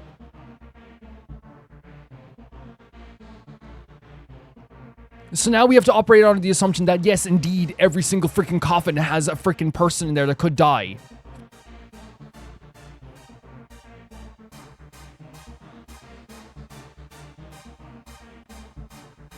I'm thinking in my head, like, if I didn't go back and look at the edit, I would have operated on the assumption that everyone was going to get set on fire anyway. And you know what's so crazy about that? Nothing would have changed, right? Nothing would have changed, because then I wouldn't be able to hit the number 9, like, anyway, because I would have think that there was also, like, a dummy in there that I didn't want to kill.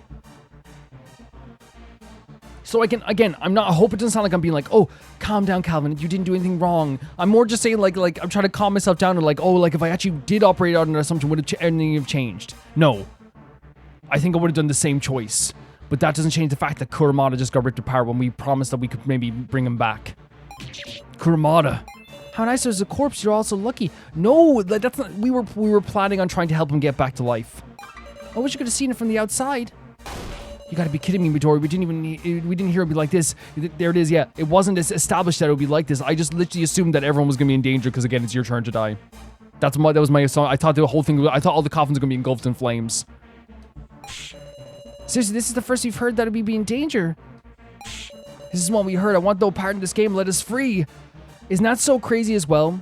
Because you could argue, like, oh, you would assume that this would be dangerous for everybody, but the reason why, again, as I said, I assumed that it would be dangerous for everyone because I know the fire was in the coffins, right? And it is a death game, right? Of, like, Russian roulette. But they're totally accurate in saying this, that, like, not in every single game we've done so far hasn't actually actively tried to kill everybody, but like, even the mini games, like, would have killed, like, 1 or 2 people. But this is operating on the assumption that if we choose wrong again, we could kill everyone before we get to Midori. So there's no, like, oh, guys, how could you assume this? Because, like, again, I assumed the opposite, but they're totally in the right to be like, well, every single game so far hasn't killed, like, well, no, the main game does have the potential to kill many people, but again, they were following the rules of this game. Ahem. Is there some kind of problem? What? The drill just pierced through the contents, you know. The exterior hardly changed, so wouldn't add any noise to your deductions. Victor decided once me or Gin get hit, I haven't lied about anything. Again, it's the withholding of information is the problem, right? You know? And I hate that manipulate. That's something that people do in real life, by the way, where they will be like, oh, you know, when they say, like, hey, like, do you want to go to, like, the shop today? You know? And they go, it's like, is it gonna be me and you? And it's like, yeah, me and you together, right? It's like, okay. And you go to the shop, or let's say go to the restaurant, and you go to the restaurant, and it's like, also a person you hate, Janine, is there. And, like, or Janine and Jack, a couple you hate, is there, right? And you're like, dude, you said it would be me and you. It's like, yeah, me and you and them two. It's like, come on. You know what I mean? And again, it's intentionally, like, manipulative, right? It's intentionally like that. I said me and you would be here, but I also said that they would be here too. Getting mucked up by a big drill like this that leaves no trace of him. We can't bring him back like that. That's the whole point. Yeah, like, they're trying to show that even, like, this hope that we had to bring back Kurumada is gone now as well. It's so brutal. It's so freaking brutal. Relax. It'll be over soon when I choose Gin next. Do not even try choose Gin. Do not even try.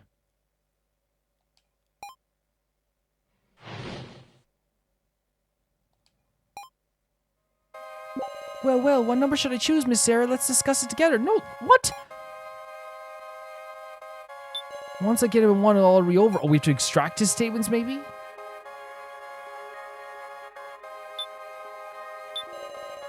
Once I hit him in 1, it'll all be over. Quit joking around already. Are you mad? What's the big deal? Kurumada already had the gaping hole in his stomach. Now then, back to Gin's location. It's as much of a game as luck as it is for me as well. My favorite number is 0, but that isn't here, so where shall I use the hint? You got pretty... Don't talk to her like this. They're looking at something filthy, though. Yes, Sarah, tell him. What a unique response. Already, I'll go at 1. That's my lucky number of the day. Miss Sarah, could you press the lamp number 1 for me? Do we actually have to press it? We actually have to press it. You know what's so interesting about this, too? Like, I think that's like... Yeah, we are like... We have to press this. But there is a psychological aspect to him making us press this. We are like even if we don't want to, we are technically helping him. You know? It's a very dark idea. Man, Kurumada's just gone. Kurumada's just dead. Like, and again, it's one of those things where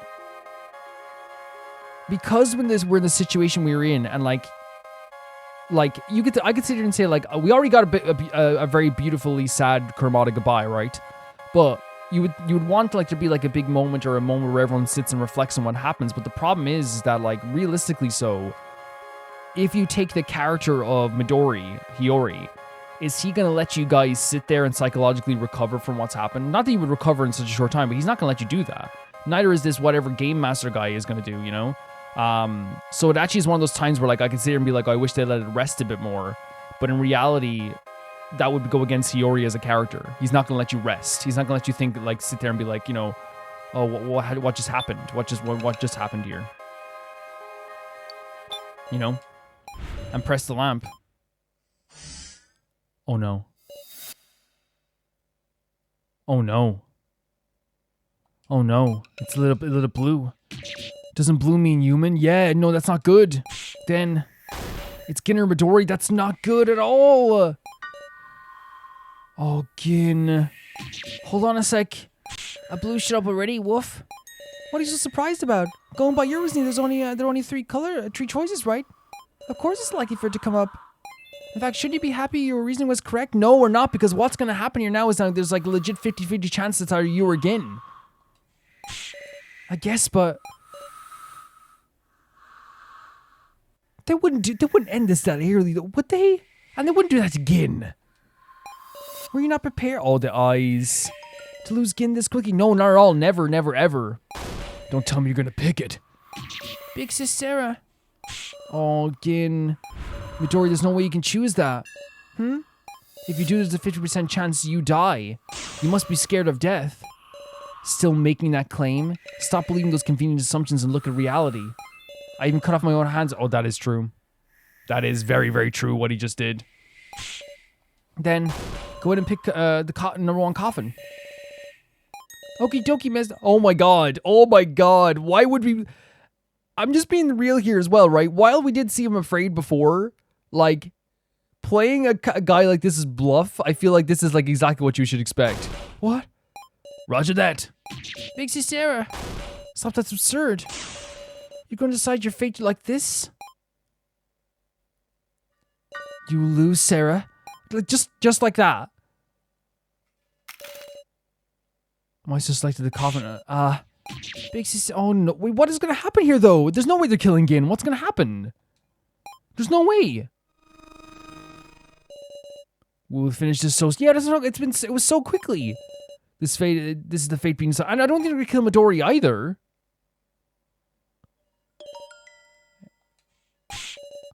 Hinako? Wait, what? Hinako? This shaking?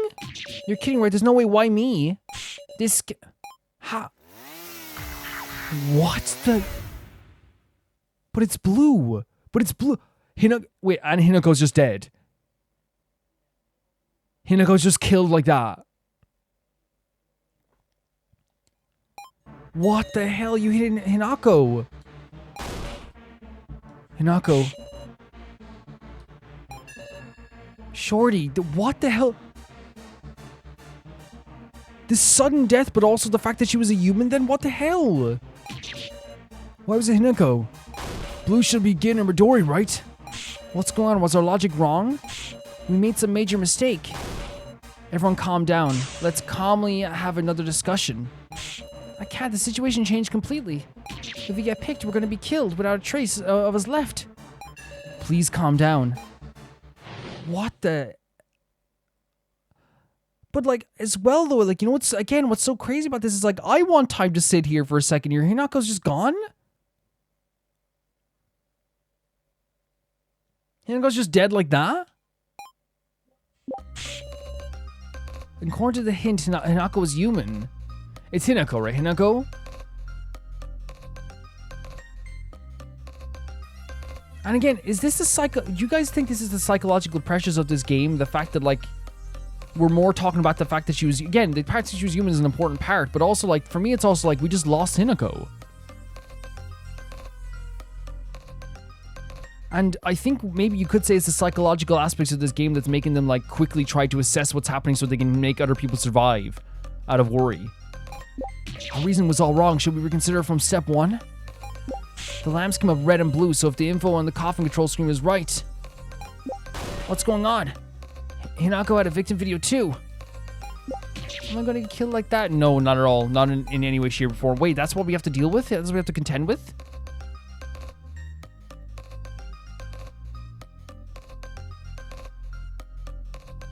Guys, I'm looking at the death of another character here. Even when I assumed that they'd be engulfed in flames, I was thinking that this is going to be like a thing where, like, if someone does die, you know what I mean? Like, but again, I'm thinking it's like, again, the psychological aspects of this. The reason why they're not sitting here kind of like mourning right away is because their first instinct is like, how do we figure this out so we can save Gin? And I know it's a horrible thing to say, but I think that's maybe why they're doing this. Hinako's just gone. And, like, we don't even get time to, like, think about it. But then again, that's the same with Kurumada. We didn't get time to think about it. Because this game is, like, is rolling on. Am I gonna kill like that? Not at all. We're not gonna let that happen. I'm gonna torn up by a drill. No. Calm down, Gin. We absolutely won't let that happen. I kind of remember in those scary videos you saw before. Muscle Punk getting squished by the walls. The blood from Cotton Candy's stomach. Clown Lady getting cut up. Suit and Specs and the axe. Everyone had such pain faces. And again, this is so traumatizing. The fact that a kid has to think about this at all, even on a singular level. Like, and when I say singular level, I mean even like thinking about one video. Thinking about one death video. No kid should have to see half of that. Nobody should have to see, not even, you know what I mean? Nobody should have to see it. Gin. I know, I shouldn't be saying that, Gin. You're a kid. You're a kid. Of course you're gonna be terrified. But I'm scared, Meow. Sorry, big sis Sarah. We will save you. Hold on, Gin. That's so freaking hard, man. It's so freaking difficult. I don't want anything to happen to Gin. That goes without saying. I know you guys are going to be like, that goes without saying, but like... The lamps are red and blue, so the info on the coffin control screen was right. It all makes sense, so why was her answer wrong? According to the hint, Hinako was human. That drill doesn't have any blood in it. But then if we could judge based on that, that would remove the need for a hint. It might be designed so we can't put it together using blood. Yeah. I guess all we can do is think about Hinako's past actions. Did Hinako do anything like switch parts that only a doll could do? Our reason was all wrong. Should we consider from step one? What do you think things, Miss Sarah? He's too rattled to talk calmly. What's going on? Hinako had a victim video too. I remember it too. You could clearly tell she was dying. Her legs were midair like she was hung from something, right? And yeah, why would Hinako be human? Is this a situation of a versus situation?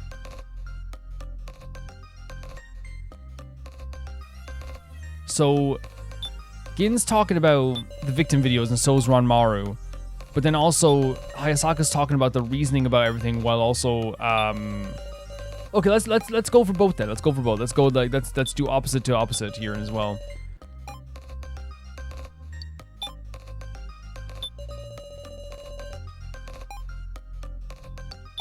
Yep, there we go. So it's usually when it comes to the versus things, you just go. I look for keywords, and I do that with Ace Attorney as well. By the way, if anyone watching my Ace Attorney playthroughs, you could say that too. Like you look for keywords of what they say as well. Pained faces. Yeah, I'll bet. Hinako was only a middle schooler. As much as she tried to endure, she must have wept. Huh? That's weird. I saw the video, but I don't remember Hinako's expression. Ah! It actually makes sense you can't remember. Because Hinako's video was the only one that didn't show the victim's face. That's right. I mean, they're kind of sketchy. We don't know if she really died. And if we didn't see her face, it's unclear if it's even Hinako herself, right? Well, still, she's got called Hinako during the exchange in the video, right? That's true, but I'm kind of curious. If our logic up to now hasn't been wrong, ain't it Hinako that's strange? So she's saying that if our logic about like the red and blue isn't wrong, then shouldn't it be Hinako that is the point? Again, it's like a common denominator of what, like, because if everything else has been correct, then this one aspect should be the thing that's wrong, right? A good point. It is a good point. So are we saying that like she actually was a human? Looking back, there were a lot of mysteries to Hinako's actions. Is there a hidden truth here? We might think about it a little more. Honestly, let's have a discussion about Hinako. That's if we trust her reasoning, of course. Alright, fine, we have no choice but to cast our suspicion upon Hinako. So Hayasaka's being a little bit shook here. He's shaky. Yeah, so I get what they're saying. Like, it's like, I know, bad analogy again as well. Like, if every single day, like, you know, like, I don't know, I'm trying to think of, well, there's no need for an analogy, because I don't think I can think of an analogy that works with the idea of, like, you know, people being humans and robots, but it's just like the idea that, like, if one thing is the wrong thing amongst all the right things, like, if everything else is, like, is it the idea, like, if you, no, that's a different expression, but yeah, like, the idea that, like, if you've been logically sound for a while, instead of trying to dismantle your whole argument, look at, like, the one denominator that makes you feel like you're wrong and try to think if that's right, I guess? If Hinako really was a human, does that mean she was just acting as if she died in that video? Hold up, if her face wasn't shown, could there be another possibility? Maybe Hinako in the victim video and Hinako in the dummies are different people. Maybe Hinako in the victim video and Hinako in the dummies are different people? Is there any other clues aside the victim's video? Wait, what the hell is this? Are there any clues besides the victim's video? Maybe Hinako in the victim video and Hinako with the dummies are different people? I'm sure the real Hinako died like in that video. Then some mystery person took Hinako's place to blend in with the dummies. To make sure they didn't get found out, they probably imitated her appearance, yeah? Just put a middle school girl blazer, gaudy socks, and dye your hair pink and they could be the Hinako. Is that plausible? Is there any clues besides the victim's video? Hey Siri, remember seeing anything involving the, anything other than those victim videos that involved the victims?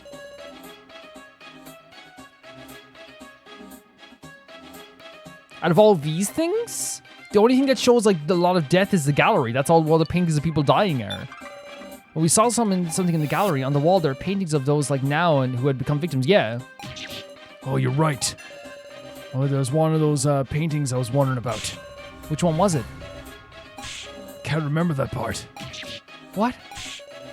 I know it's pretty minor memory, but come on. What should I do? If I have something that can jog Katara's memory, I might have to... Oh, the lantern. Wait. Did I already have the lantern on? The whole time? Oh, because of the green... Yeah. But... Oh, maybe we have to present it to him then? Man, sorry about that, because like this looks way better in terms of a visual. Sorry you guys if that was giving you guys a headache. I didn't mean to put it on for the whole time. I think it was just like something I'd like... Or maybe this like... No, I can totally get that wouldn't be appealing to look at all the time. Sorry about that, guys.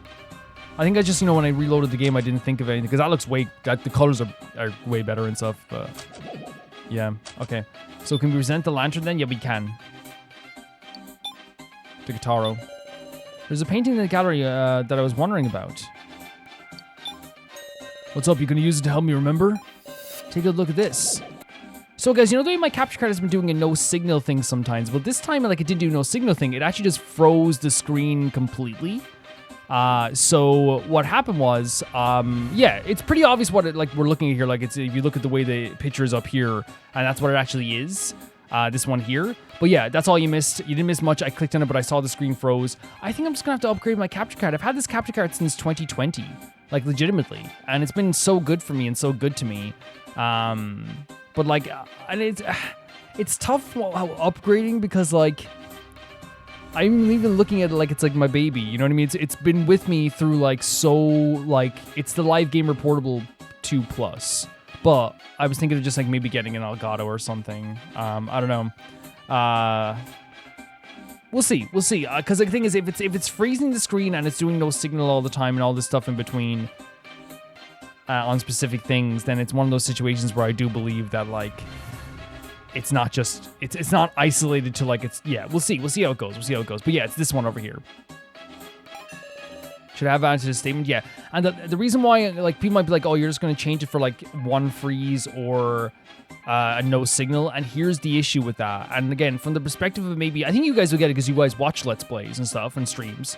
But, like, a lot of to do with streaming is, like, giving your whole point on a game, your perspective on a game. While it freezes, so far it's been freezing constantly in moments and, like, going no signal in moments that have been, like, really, like, opportune, like, not gigantic moments.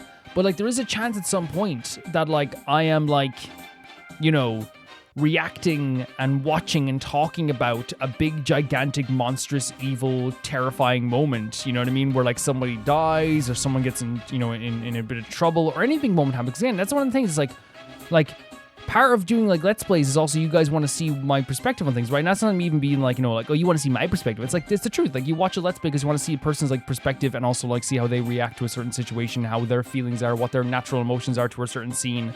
And, like, you know, even though it kind of sounds a bit silly to talk about that way, but it's like if it freezes the screen or goes no signal in a moment that's like massive, not only just in this game but another game, it is like a video that like becomes like lesser than for me personally as well, because it's like I want to show you guys all my thoughts on everything, you know what I mean, as much as possible. So yeah, like I think replacing the capture card just makes sense, even though like it's like something that happens like once per video. We've been only lucky it's been happening in times that haven't been like moments that we need to like definitely document, in terms of making this like the whole Let's Play and the entire experience and every moment that's happening, all the big important moments that are happening as well. You guys get what I'm saying? Like it's just that way too. It's like because it always feels so like weird, like being like you know, I have to like make sure I record my reaction because that makes it sound like so like, you know, robotic, but it's the truth, right? It's like I'm naturally reacting to everything that's happening here, right? I'm naturally talking about everything that's happening here. I'm sharing my feelings. I'm in the moment to whatever I react to is like my feelings and how I feel in that moment. So like while it feels weird to be like I have to make sure I capture my reaction, it's like that's what Let's Plays are. You know, it feels weird to say it out loud when you're like I need to capture my reaction, but it's like it's what they are. It's what Let's Plays are. Char, please add that to your statement. You got it. You know, so I'll be a little bit more yeah, I'll see you because you can get like a Neo for pretty inexpensively, but there's one mystery painting the girl in middle school blazer and gaudy socks with plain black hair. Memories of the Haze feels like a close remembering.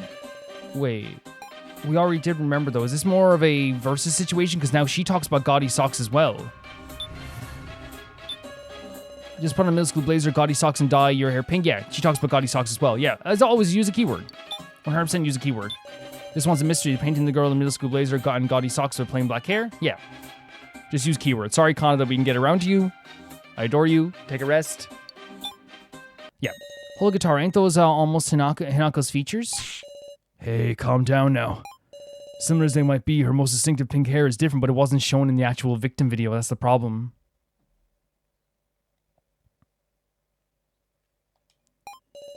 Having the same clothes but different hair, that'd be just be a different person. Wait. What are we doing here? What are we freaking doing here? A different person? But in what context? Seems it's looking more credible. Wait, what? Listen up, everybody. The paintings in the gallery are all victims who got involved in the death game and died. Okay. Naturally, the girl should be one too. That is true. But she has completely different hair than Hinako altogether. But nobody's seen the black-haired girl. We have not. That's got to be because she died in the first try without meeting anyone. Wait, so this is like not a... Because the dummies are representative people of humans who died before, right? So if Hinako was supposed to be representative of this dummy, or of this human, then she would have black hair. This image is still so insane. I'm sorry, but it's so crazy. But they don't hold back in this game. It's always like terrifying. Also, Hinako's video. In the video of the first trial, she's clearly being called Hinako. I mean, the black-haired girl is the real Hinako Mishuku who was killed in the video? Wait, what? Wait, we're saying it's another situation with like a changed name, a different name for a person? This black-haired girl is the real Hinako Mishuku. So this one who's getting killed right now in this frame is Hinako. The real Hinako with black hair. Okay. And the dummy's Hinako was an entirely separate human. So it's not that she's a dummy. Of course, yeah, because we established she's a human. She was a different person altogether. Not a dummy. She wasn't representative of Hinako then. Whoever this person is. What the hell? Can't be. Hinako was... Shorty was a human? In that case, wouldn't Midori not be human? But Maya Midori's human hands, didn't she? Well, I don't know. But I can't imagine your theory is wrong. What's the truth about Midori? You seem troubled. Well, we just established that Hinako that we had here, the pink Hinako, was not Hinako.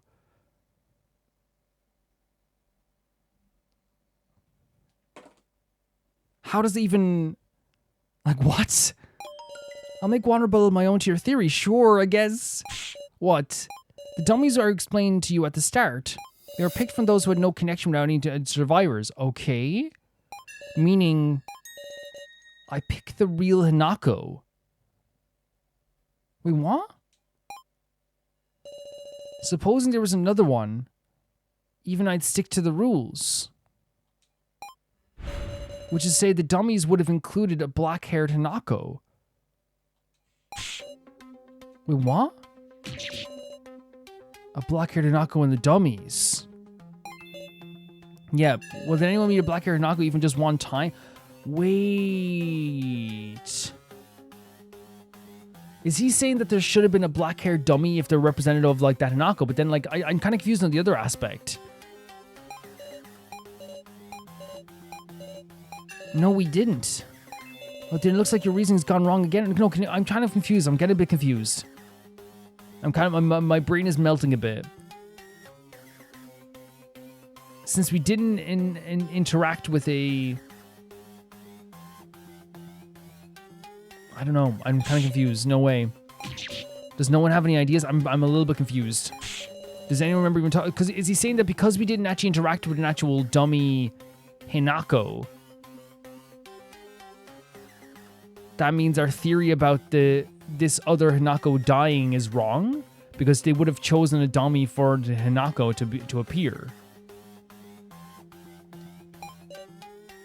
I guess that's what they would have chosen.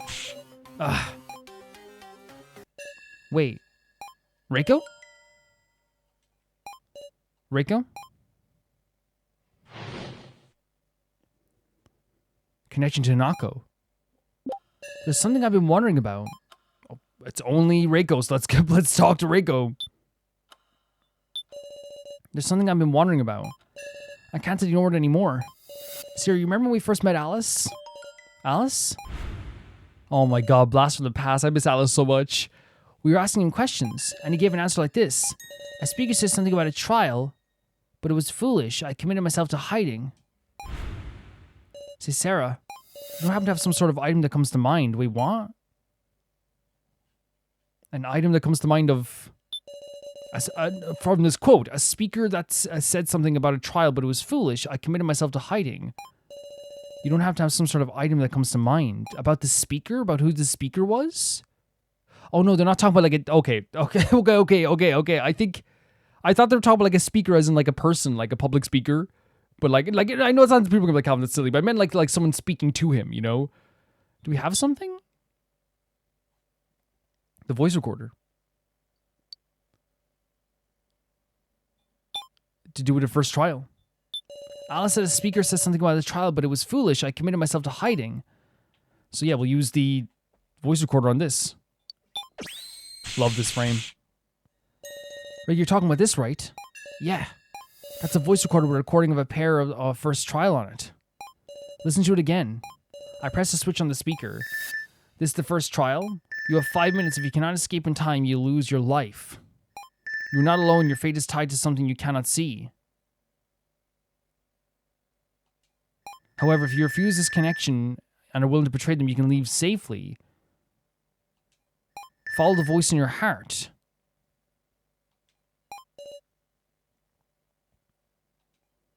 This was located in the locker room. I'm guessing it was a trial split between 4 and 5, where you kept in communication.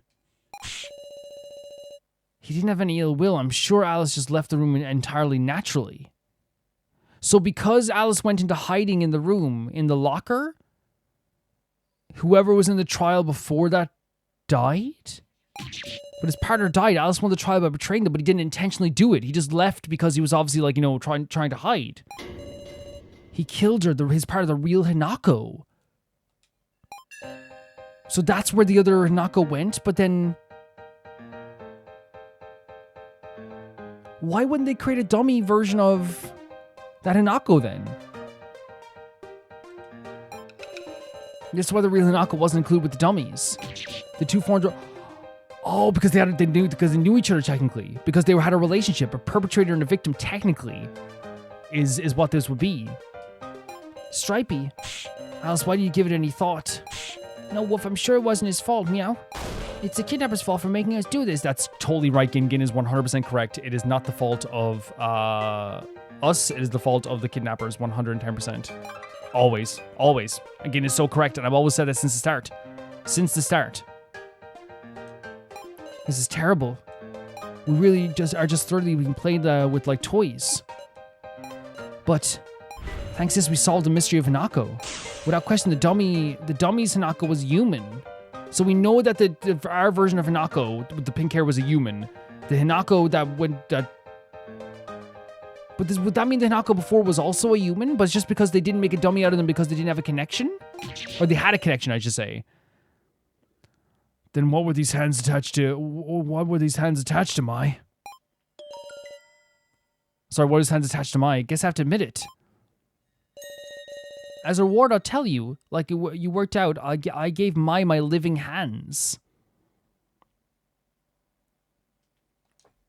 But even so, that's not to say it's only my hands. Oh no! Oh my God! Wait! No! Stop! I thought he was saying it's not only my hands, like it's someone else's hands. No, he meant like other parts of his body. His head spins. Stop that! It's so creepy. This whole game is trauma from start to finish. Every single moment is trauma. Surprised? You clearly ain't human. I give him my humanity. I split up and shared my body with a bunch of people, so I hardly have any human parts left. This music as well. And my body's over 50% doll. Surely you would consider me a doll. So because he has so many doll parts, he's considered a doll? Which, like, here's the thing. If you're a human who, like, gets connected with, like, over 50% robot parts, you call yourself a cyborg. I actually, like, this is one of those times where I'm like, I get what Midori's saying. Right? If you had over 50% machine parts, wouldn't you call that a cyborg?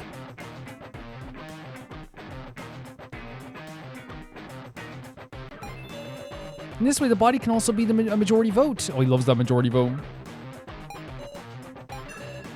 Fine then. If Midori is considered a doll, it all makes sense. Gin is blue, Midori is red. This week we can be sure of.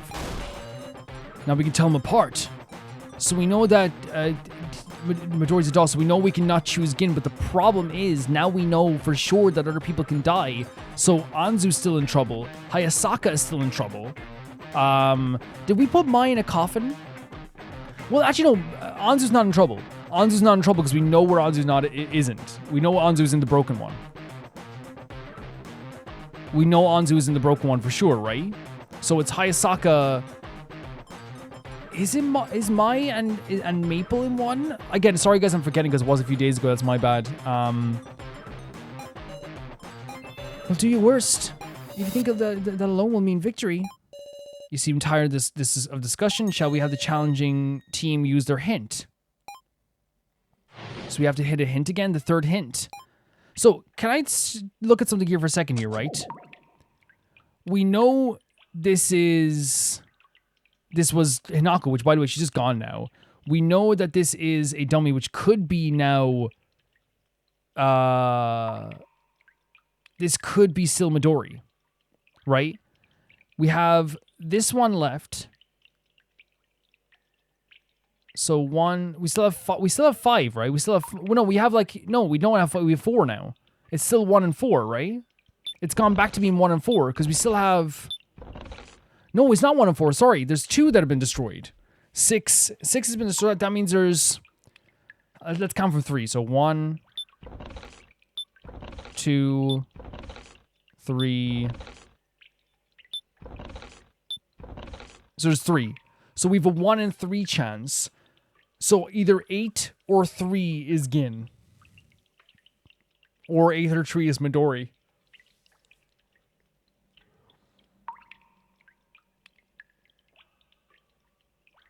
Wait, is it only 3 left? No, because sorry, 9 could be Midori as well. It's 8, 9, or 3 is Midori. Either one of these. So I think we have to click another one of these to obviously get a hint. So then we click 8. No matter what, one of these is Midori, one of them is Gin. 8 or 9, 8 or 3 is Gin. 8, 9, or 3 could be Midori. Right now. Should we go for 3 as the hint? I think so. Yeah, use the hint on this. I summon my resolve. And press the lamp. So that's another doll. Red means it ain't Gin. If this is Midori, we win. But then again, there's 2 other ones as well. The same conditions go for number 9 coffin. That was our first hint was shown was red. That's true. You know, I'd usually just we have a discussion on what coffin to target, but honestly, it's really either this coffin or number 9 coffin. Is that because it's one of them? We'll say why is that? Aren't there still more glowing coffins? And what if Gin's in them? I think we should pick coffins we definitely know have dolls inside, Sarah. Everyone, you really okay with that? Yeah, be quiet. Because you know what Midori's going to say is, like, there's a possibility we could hit Hayasaka. Right? Or, like, again, if we did put Mai or Maple in there as well. But I think... Did we? I can't, again, I'm sorry that I can't remember exactly that, guys. It's bad. Be quiet, Midori. Because picking red means you might be picking one of the dummies, right? There'll be no trace of them left. You okay with that? Ugh. There's a chance of anyone getting picked other than Anzu and Ranmaru in the non-glowing coffins. There's a chance of anyone getting picked other than... So Anzu's in the broken coffin, right? Yeah. And why can't again, I feel so bad because I took a break in between, but like, why can Ranmaru not get picked?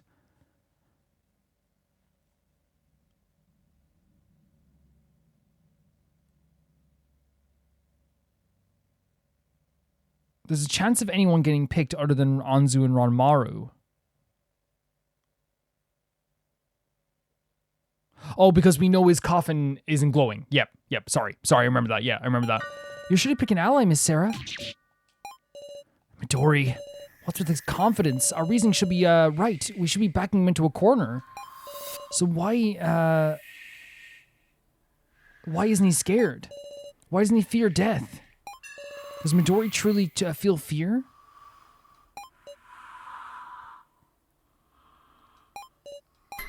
Is our logic really correct? And again, this is making us question ourselves as well, right? This is making us question everything now. Oh, just do it, Mr. Just do it. Choose it, a red coffin for victory. The Hayasaka. Suit and specs. I don't really want to die, I want to live. Even being a doll, even being an AI, my body is precious to me. But I found something that I want to protect even more. Hayasaka. Oh my god, please save Gin. And again, I know, by the way, this is like not like great because then like he's saying like choose me, pick me then. Pick one of the coffins then. Pick one of the coffins that could be a doll. And that means he would die. But he's doing this for Gin, and he was like Gin's like babysitter, and well, in Gin's eyes, he was Hayasaka's babysitter. Hayasaka, that is such a sweet resolve, but I still don't want you to die. We'll win. We'll win, absolutely. Big Sis Sarah. Now I just have to choose, and this time we'll hit him. We'll defeat Midori and win. Wait, so... Again, beautiful moment by Hayasaka here. Again, showing the connection he's developed with Gin over time. We established that there's only what? There's 3 coffins left.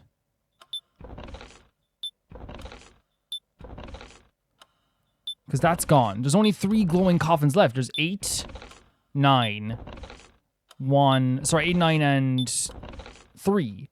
So that means one of these is Hayasaka. One of these is Midori. Because then this one has to begin then. Am I right in saying that has to begin? Because I was thinking, did we put Mai in one of them? Did we put Maple in one of them? But this has to begin. So but that means if we fail this then, isn't there like a 50-50 chance then to like... There's not a 50-50 chance because he'll know. He'll know he can pick... If we fail this, he'll pick 8. Correct?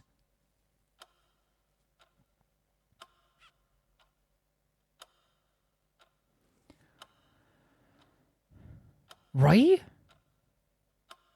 But we can't pick 8.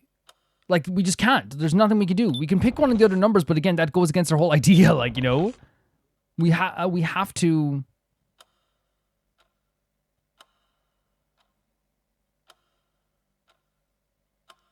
The whole point of the glowing coffins thing is we know Midori's in one of the glowing coffins.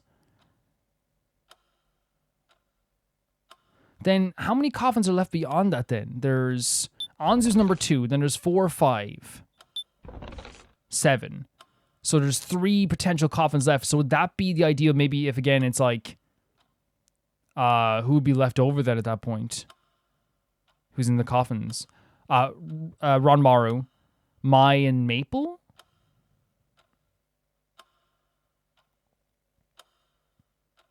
But then... Because we know Ranmaru is not in those things there as well.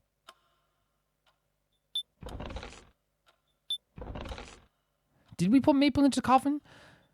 So all we can say is we know there's not Ranmaru in here as well, but there's also potential then that we would hit Ranmaru if we hit one of these as well. And we know Midori's not in here, so there's no, like, again, we're like, it would not be logical to pick one of the non-glowing coffins.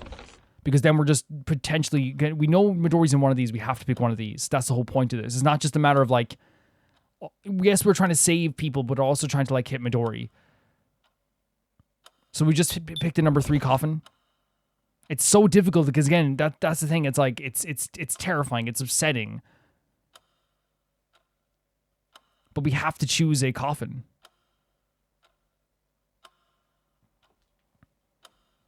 I'm gonna choose number 3, guys. I'm just gonna do it. And again, it's one of those things where like I think I'd be sitting here forever agonizing over this. I just have to do it. You get what I'm saying? If we have to choose one of the glowing ones because we have the potential to hit Midori in the logic of the story. I chose the coffin I used a hint on.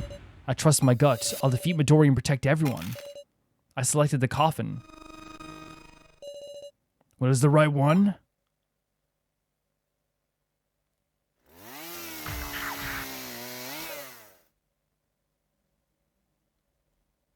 I'm too afraid to even press forward. What happened? I told you it's impossible? Wait, what do you mean? Did we hit Hayasaka? So Mai was in the... Okay, Mai was in the glowing coffin. Mai's body. She's in pieces. Why does this have to happen after you died? Again? I missed again? See, you drilled through an ally. I can't... This is so horrible. Again, this is psychological damage that this is doing to these characters. They're all gonna be killed, getting in the dummies. Yeah, please don't say we can't. I know like Khan is upset, but we can't say this right now. This match hasn't been decided yet. Oh, but hasn't it? What's that? Oh, he knows exactly where Gin is. Let me summarize. How many glowing coffins are there in total? Wait, in total you're talking, there's 5. 5. Correct, there are 5 glowing coffins, and you hit Kurumada, Hinako, and Mai.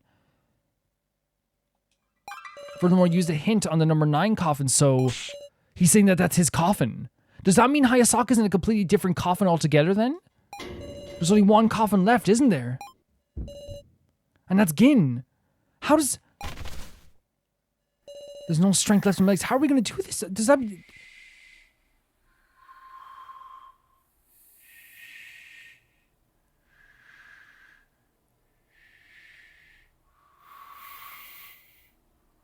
Like, what the hell?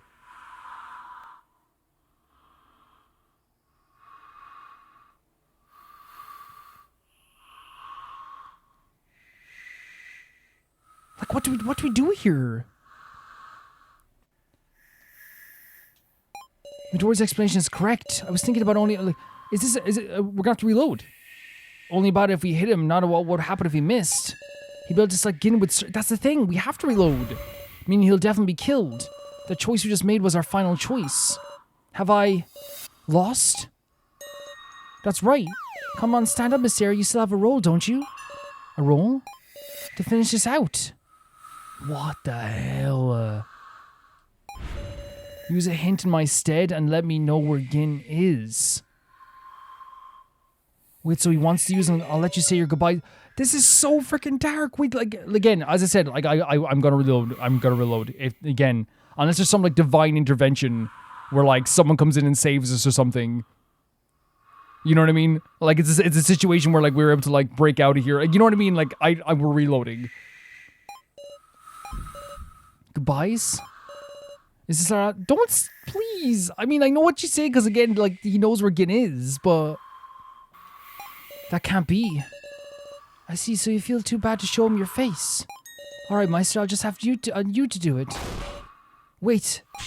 I'll do it. I'll do it, so stop. Wait, we're gonna do it? Well then, chop chop. Will it be blue or red? My mind isn't working. Wait, so do we have to press it? Like, would they let us choose something else as a hint? Like, if we chose this. Wait, so we can choose on the wrong ones? Would this be considered illegal, though?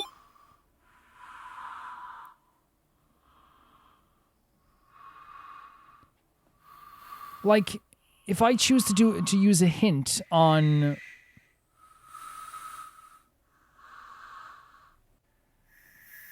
I don't know, I feel like they would, like... That would go against something worse will happen. I really feel like that's what's gonna happen here. So all we have is left is...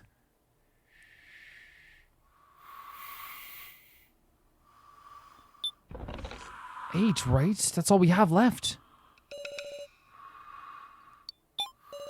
I can't think at all anymore, and yet I did as Midori said. I pressed the lamp. A human. Is it a blue? What do we do now? What can we do now? Big Sis Sarah, what? Gin. Please stop. This is just meaningless. Midori, you had your fun, now rethink it. Again, it's just a little kid. Again, I'm not saying it's like, story-wise, it makes perfect sense, because again, I feel the same way. Everyone's pleading like, this is a kid. You know? My heart is pounding, and again, we're feeling the same way as these characters, screaming like, please, it's a kid. I've hardly begun having fun. I wish I could play more and more and more. This sounds like it's ending music, the ending music as well. I'm sorry. Gin. Why are you apologizing, Gin? I'm sorry. I'm sorry, Gin. I couldn't protect. That's not... They're not... Guys, I couldn't even believe it up until this point. They're not actually doing this. Because you were there, Big Sis Sarah. I wasn't scared even now. I'm not... No, my God. They're actually doing this. They're actually doing this. I can't do this. This is... Take care of everyone. No, they can't do this. And find Mr. Policeman, woof. They cannot do this. Keiji? I agree to devote myself to Asanara for granting my wish. Wait, what? What is this? Midori. Still pleading. Wait, you're gonna do something with the wishes? You haven't granted it. The consent form wish, I still haven't. Oh my god, Midori's wasn't expecting this. You're obligated to listen to my wish. What are you saying? Invalidating the results of the death game is off limits, Miss Sarah. Did she say that? We haven't come to any results yet. Because the lamp is just a hint. You're truly ridiculous. I'm making a demand. Sarah, that's your wish? That's your wish? Change your selection?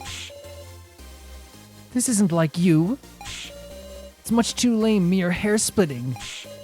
I'm the floor master, the rules are up to... Oh my god, the Meister's gonna do something that's interested in hair splitting? Meister? She's got a point, Midori. It's not altering the outcome, just changing the process. Oh my god, Sarah, that's so smart. But that puts someone else at risk as well, though, right? Oh my god, Sarah's like one of the brightest characters. And then you say you wanted to play more? Don't be absurd, this isn't for you to decide. Let me out, I'll manage the controls. We're still in the game, that'll be a rule violation. Even because Midori gets to play by the rules. What's with this person? Why is he judging in our favor? He says it's changing the process, but if Midori accepts my wish here, then we'll definitely be able to hit him next turn, won't we? So it doesn't amount to changing the outcome? Wait. It ain't gonna end? Wait, so is he saying that, like, if we... Because we know he's in the number 9 coffin, right? So he's saying that even if we choose the 9 coffin, it's not gonna end? 2? 2? 2 is... No. No. No. Just hurry up and pick 2. Oh, this is... Again, I feel sick. Stop, please stop doing this, Anzu. Oh my frig, I don't want to die. Of course, Jesus Christ, this game. Anything but 2. Pick a non-glowing coffin beside Anzu's. Maru, are you sure we may get selected? But Keiji's coffin might get picked. I see it's worth betting on. I'll shut up 2 and that's final. Do it all. Oh no. And we can't even do it. We're so powerless to stop this. Not Anzu. Jesus Christ, this game. This game.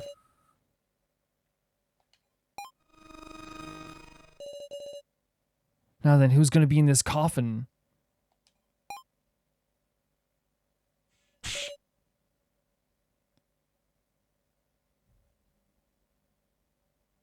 Guys, I can't even like think of, like I'm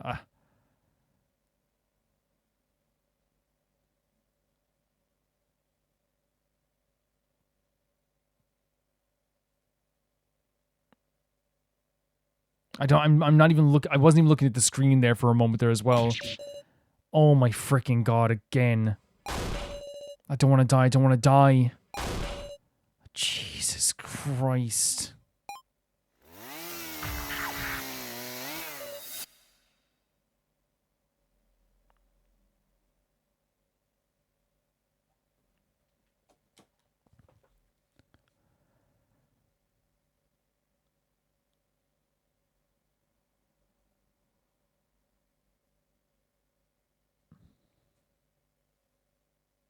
I'm sorry that I don't have like a direct like response. I'm just sitting here like rolling my hands, just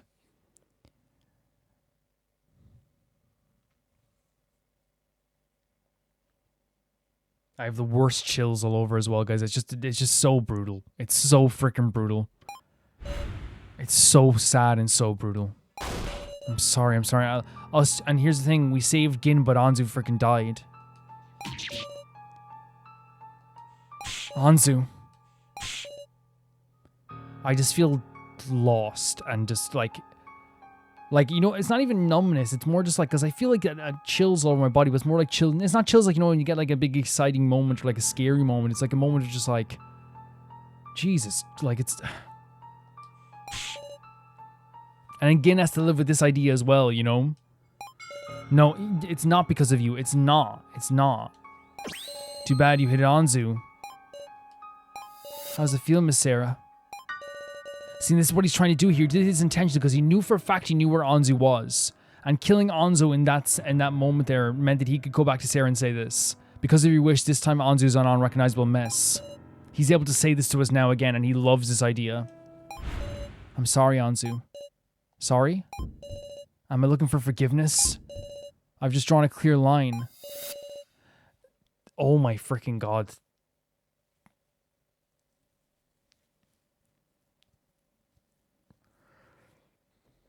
I feel like I'm in a different universe right now. Like, and it's what she's saying is like what you would think in this moment. I made a distinction that it's okay to save Gin, but not okay to save the dummies.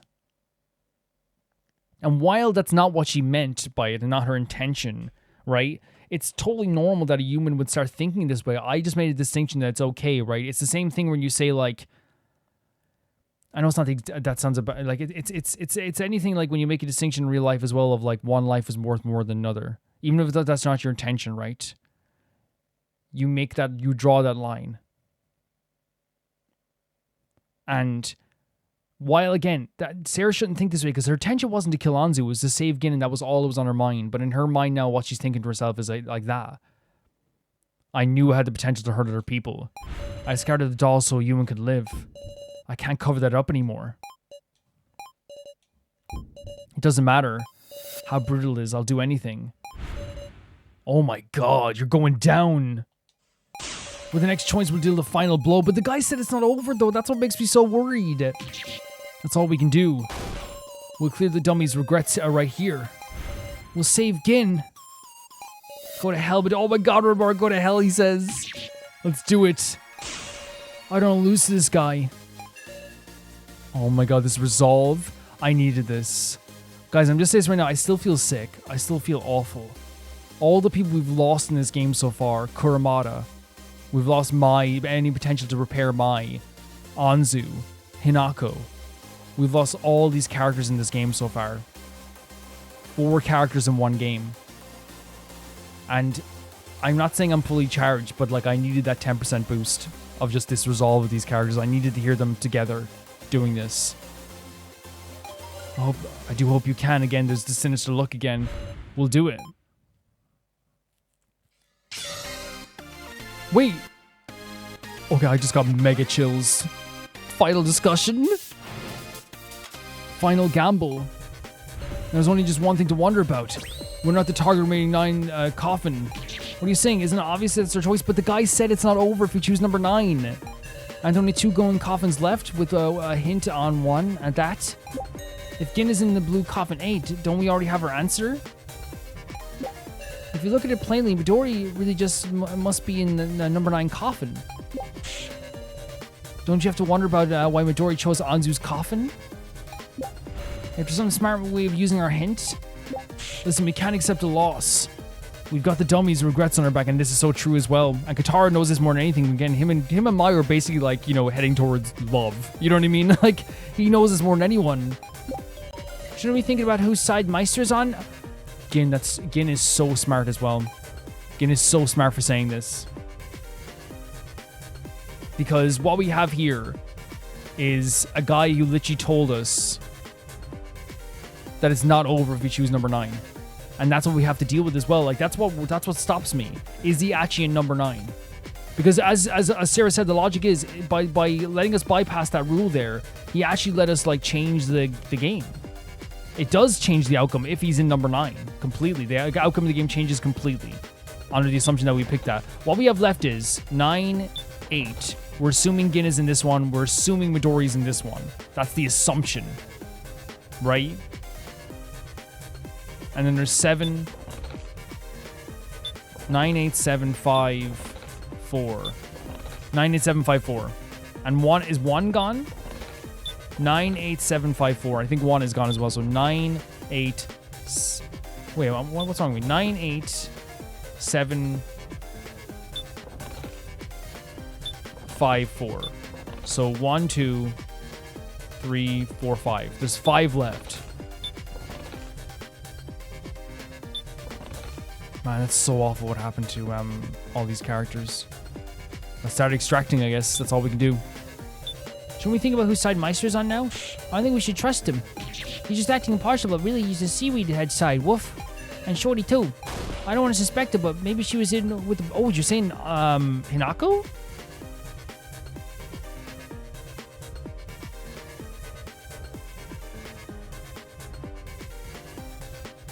Okay. Gin? I mean, it has to be right. Shorty must have worked with the seaweed head or she couldn't blend in as fake, meow. He has a point. Yeah, I guess so. If Meister and Hinako are on Midori's side, there may be traces of them preparing things for this banquet. Traces of them preparing stuff? Don't you have to wonder why Midori chose Anzu's coffin? From Midori's perspective, he could pick whatever. But I wonder, was there a reason he chose to pick Anzu's coffin, not the other coffins? Rika, what do you mean? Well, it's gotta be because Anzu's coffin is the only one we knew the contents of from the start. Only Anzu's was known.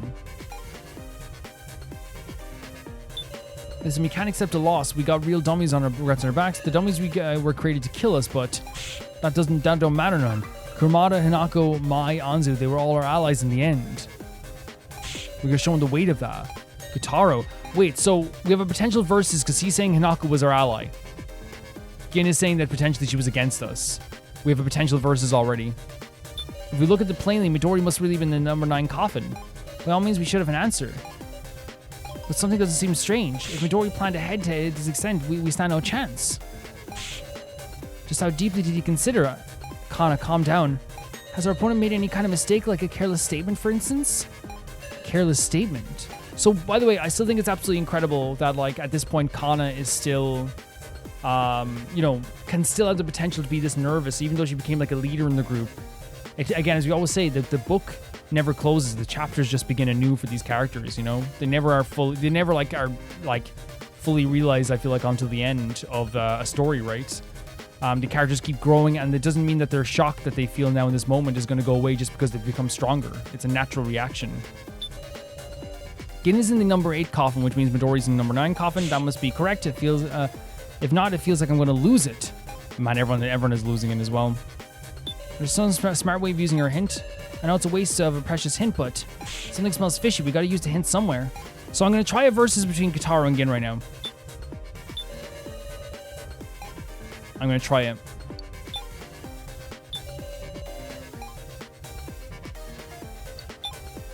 Yep, there it is. They both had a disagreement here as well. Isn't this like a classic thing as well, though? A disagreement between Kitaro and Gin is like, it feels like early your turn to die. Muscle Girl, don't be fooled, meow. What's that, Gin? You say we're all allies, but Shorty might have been an enemy. Guess so, but even Hinako was killed. I want to believe in her too, but will we find the answer that way, Woof? Can we really win?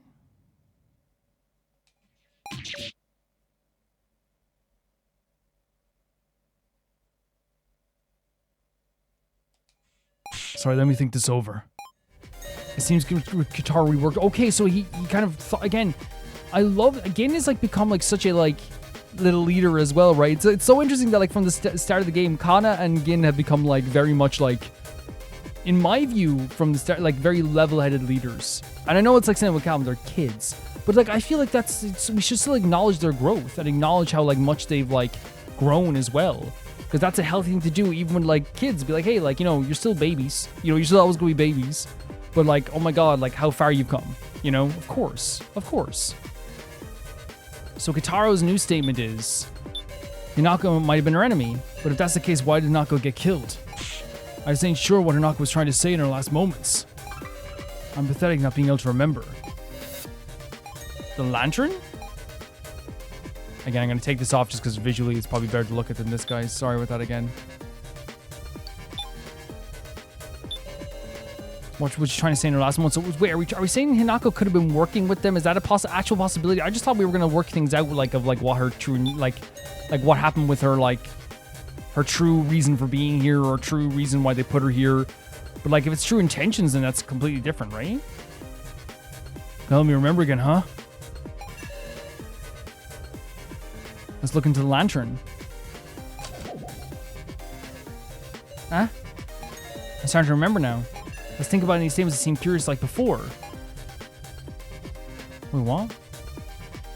Well, what are we doing? Did you click on this? What's this shaking? You're kidding me. There's no way. Why me? This can't...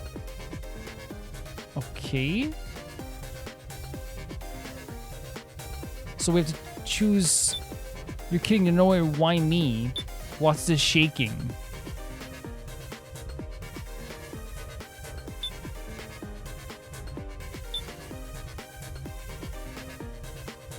So she was wondering what the shaking was. You're kidding. No way. Why me? This. Is she saying this can't?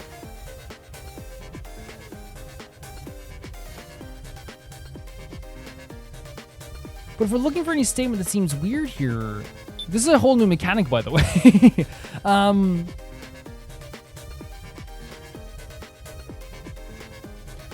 The only, like, here's the thing, right? These statements are so normal. Like, and what's the shaking? You're kidding, right? No way. Why me?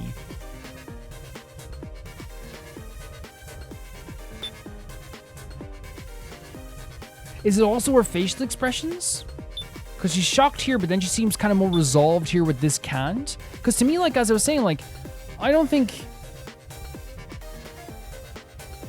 that,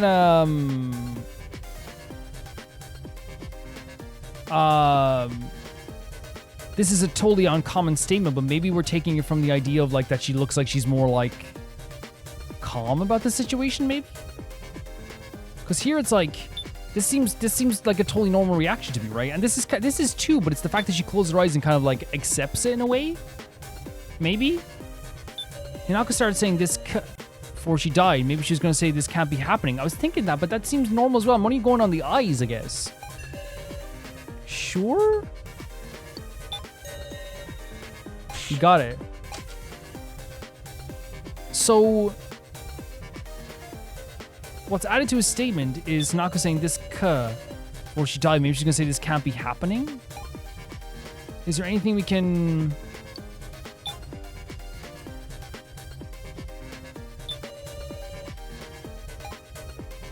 I don't want to use the lantern here, so can we deactivate the lantern now, actually?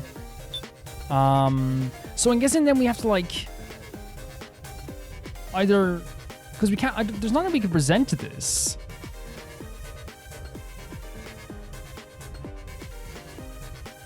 Right? So we have to maybe find a verses for this ka? Because, like, in our items, we have nothing here that could be that. So... Gin's was to work with Seaweed Head, like he said before, yeah. It's gotta be because Anzu's coffin is the only one who knew Connors from the start. What does that mean? His opponent, has our opponent made any kind of mistake, like a careless statement, for instance? It feels like whatever coffin we pick will lose. A careless statement. Gin is in the blue coffin 8, which means Midori's in coffin 9. It must be correct. If not, I feel like I'm gonna lose it. And then... that's the hint. So the only ones I'm thinking of then are... Should we try a versus with Gin and Kitaro? Again?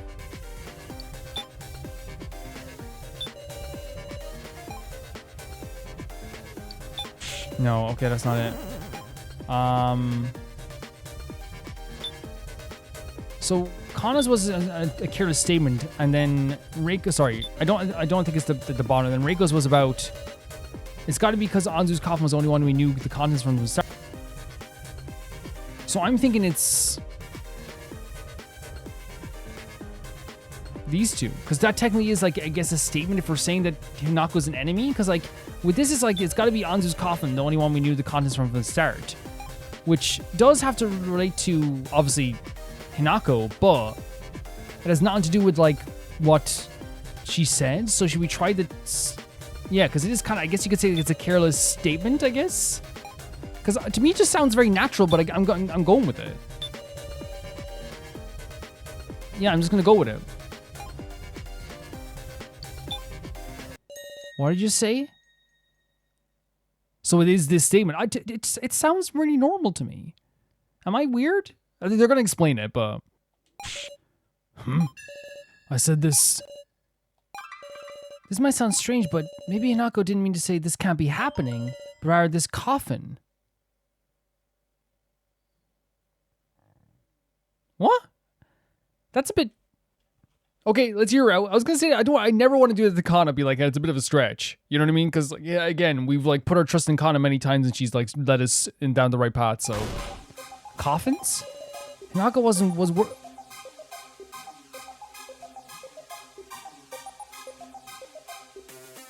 Wait, what? Maybe her coffin wasn't planned to be. Oh, I get what she's. Oh, okay, so I was like, we know they're coffins. No, it's because she's saying, wait, why is this coffin being chosen? Oh man, so Hinako was actually working with Midori this whole time? So it's true? Kana blew the lid on this then, if this is the case. But then it was. She was betrayed. Midori betrayed her. What does this mean? The reason he thought she wouldn't be selected. Do you know it, Sarah? Because it was marked. There's no way of actually knowing of that. Well, I guess if she was told the numbers, was that a non-glowing coffin? Was she in a non-glowing coffin? So I knew I was correct. Full disclosure, I went back and checked just to see if it was one of those situations that like I was getting something wrong. I might check my own recording. It was a glowing coffin. So is it that she was told the number? Because she died in number 1. But she wouldn't have noticed the hint was used, but she would have noticed the hint when the hint was used. Oh, so am I wrong as we think this? Because it was marked?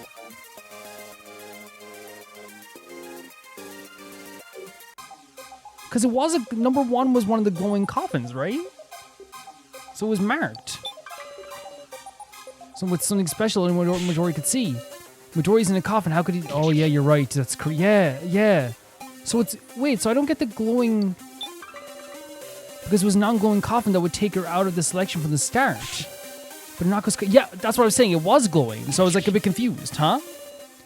Then that idea is wrong? Wait, is it wrong? Big Sis Sarah, Hinako had hot cocoa, right? And she splashed it on my coffin. What if the reason Hinako had a hot cocoa was to pour it on her own coffin? Wait, what? Then she splashed mine as a distraction.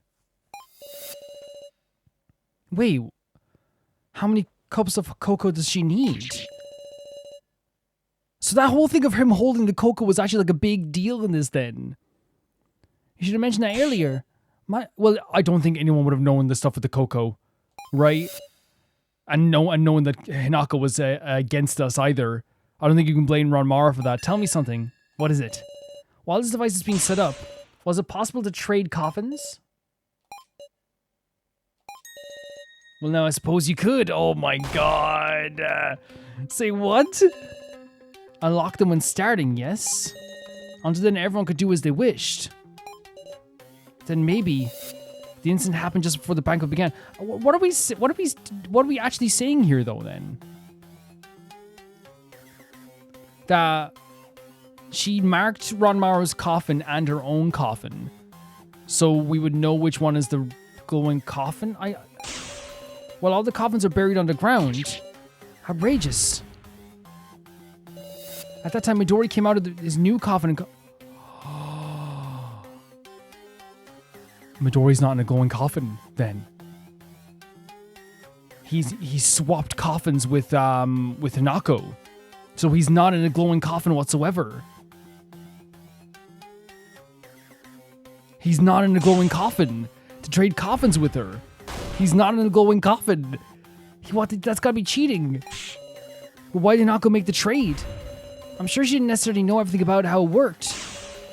And she didn't even consider that she would actually be betrayed. Of course, if she was working with them then, that means, oh my god, guys. He's in one of the non-glowing coffins. Well, how about it, Midori? This trade thing wasn't in your plan, right? At first you wanted to simply enjoy the game, but you started to fear you'd... They're using the fear of death again. They're using the fear of death once again. So you called Hinako and swapped with her. Oh my god. So what? Because now we know that you're in one of those non-glowing coffins. You're acting all proud like you've won. What does knowing that do for you? Huh? You swapped to Hinako, so you must be in a non-glowing coffin. There's 3 of those, right? Just take a look. There's still a 1 in 3 chance. You have to pick me from among the 3 non-glowing coffins, but that means for sure we can avoid hitting Gin at the very least. Man, I love that, like, we just, like, not love. That's just an expression. We just found out Hinako was against us the whole time, which at that point then, I just want to make it clear, if she was working against us to kill us and she was willingly doing it, the sympathy for her becomes less. But if it's one of those things where she's also a victim of this whole thing too, then of course, like, it's one of those situations where it's like the same feeling that we had towards, you know, the other victims too, but we need to know the full context. Not that I know it's not, like, totally good to be thinking right now, like, oh, well, like, you know, I don't feel as bad, but it's more of a situation of, like, I feel terrible that this character we trusted betrayed us. Or was trying to betray us. Like, I now go from feeling like, oh my god, poor Hinako, to being like, Jesus Christ, what happened to her was absolutely horrific, and also, I feel sick that she would betray us. So I hope it doesn't sound like I'm being like, it was justified what happened. I don't want to see someone get ripped apart by a saw, but her plan would have led to us being ripped apart too. So it changes the context of, like, all this stuff here as well, right? It changes everything. It changes every conversation we've had. It changes, if this is the case, it changes everything.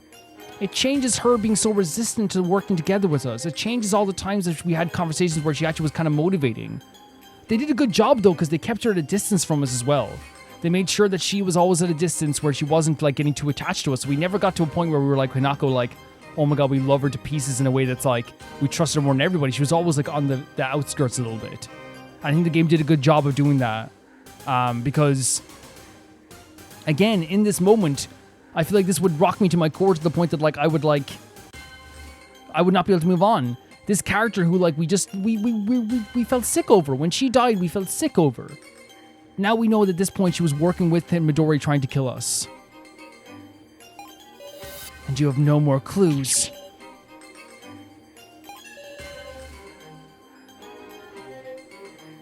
So we have our last hint we can use. You know what's crazy about this as well?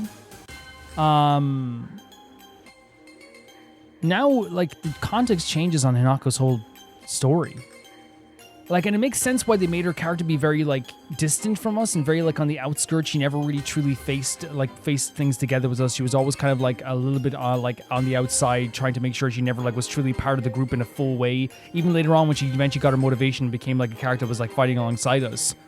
She was never really as close to us in the same way that, like, we were endeared to Mai or Anzu. And I think the game maybe intentionally did that, so, like, in this moment when we found out she betrayed us, while it feels sickly and awful, and it's like, oh my god, it's like an awful feeling, we can still move on and play the game without feeling like, you know, this is one of our bestest buds in the whole world who betrayed us, you know what I mean? She was always intentionally on the outskirts. And I hope it doesn't sound like harsh, and all of a sudden I'm like, oh, I never liked her. I'm not saying that. I'm saying that, like, since she was one of those characters that, like, never really endeared herself to us, I think the game did that intentionally to be like, while it still feels awful that she betrayed us, it gives us a chance to be able to move on without feeling like, oh my god, imagine, like, Anzu betraying us. Imagine finding out, like, Ranmaru worked with Midori. Or even, like, Hayasaka, who was with Gin all the time. I hope that doesn't sound like it'd be, like, really awful here, being like, you know, like, retcon and, like, pretending like I never liked Hinako. I thought Hinako was really funny and charming in a lot of ways, too. But I'm saying that she wasn't as close to us, and I think the game intentionally did that. Whatever you pick will just be red. What? Go ahead and discuss it all you like.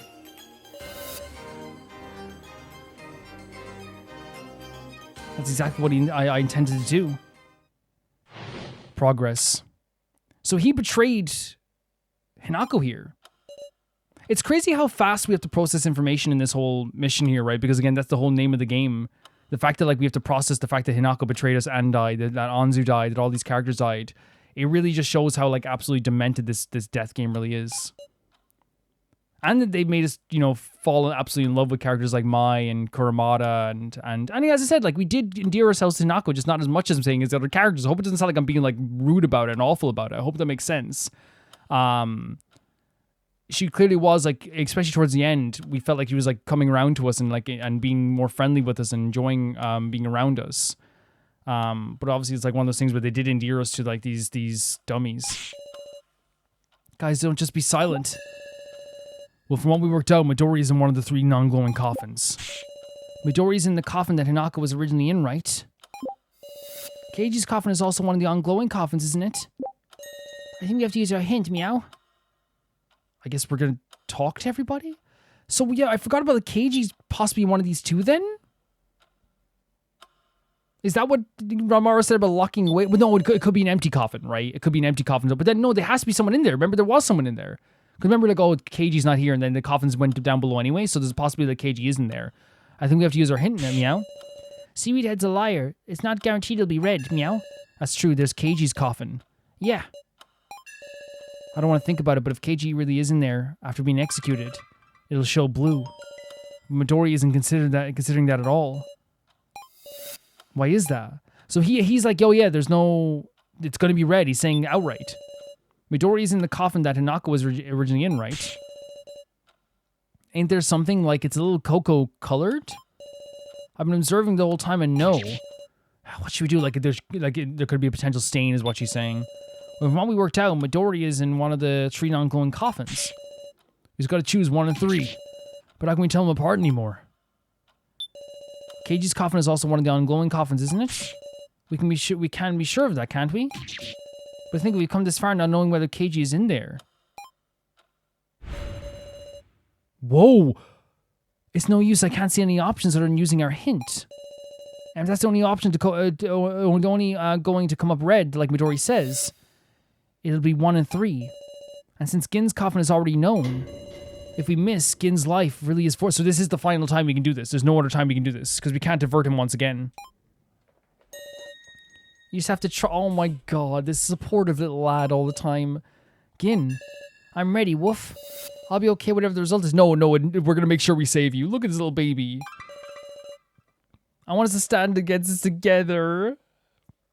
Again, I know that it's so funny because you have to take the victories as they come, and this is one of those victories where it's like Gin has come so far, and he's so supportive. He's like a little like leader, you know what I mean? He's been there so much for all of the characters as well. He's been the rock of this game. He really has been the center point of this game of like our love and care and our want to get out of here and all these things in between. There's no way we'd ever let anything happen to him at all. At all. At all.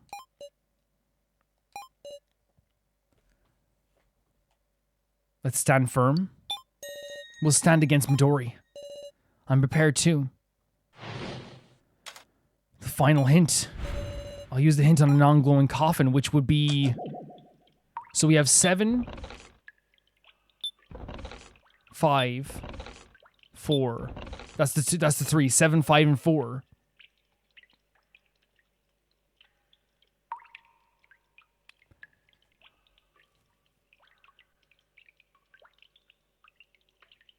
Does it matter?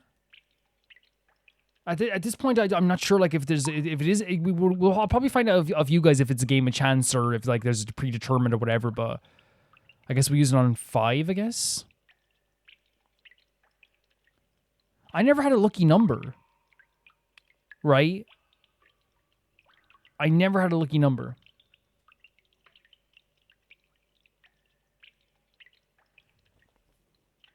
Why in my head when I said like, okay. I don't think it's going to matter. But then potentially it could matter if there's like is a predetermined path to where they are.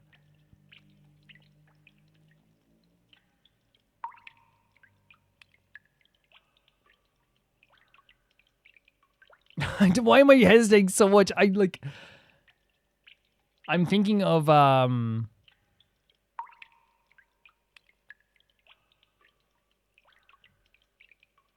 was trying to think, do I have a favorite number? No, I don't. I don't really have favorite numbers. What is the most satisfying numbers out of these? Probably 4 because it's even and you can cut it down the middle in terms of its numbers. Like, so maybe we pick 4.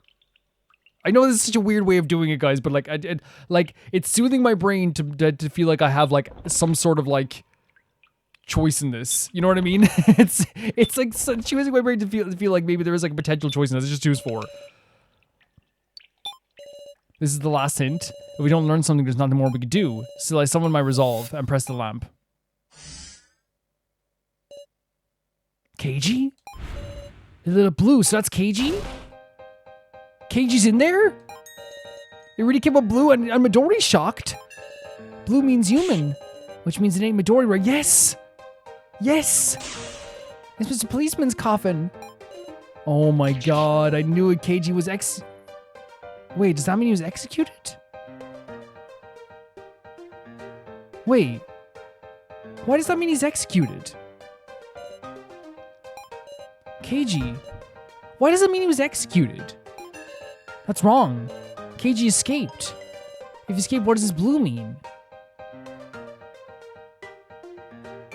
Why does it mean he was executed? Because he was in that coffin at the time? Remember the coffin that was set on fire? Is that what it is? Sorry guys if I'm being... Definitely explain what they mean by this as well. What is inside? I don't know. I don't know, but... Keiji has done something for us? Because the last time we knew about Keiji, it wasn't that he got executed, right? It was that he got locked away somewhere by Ranmaru, which could be one of the coffins, right? I want to say, like, there is some stuff I will forget. There is some stuff I will, like, miss out on, of course, over the time we're doing this. I'm missing out on, like, why he means he would be executed. I'm sure, maybe it's because of the fire and all that stuff as well. Like, the time, remember, he got burnt in the place as well. But please, don't hesitate to correct me. I'm sorry, because I know, like, usually, like, I can, at least I try to be attentive. But I guess this is one of those times where I'm just, like, again, confused about a few things here, Sarah. Now it's 1 and 2. I don't think there's any more we can figure out from this discussion. We just have to choose one. I believe we'll win. This time I'll defeat you, Midori. So we just have to choose 5 or 7?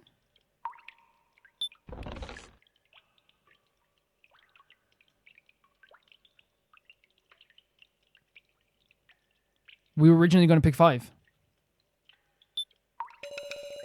We were originally going to pick 5. I've decided. The person inside here is either Midori or Ranmaru.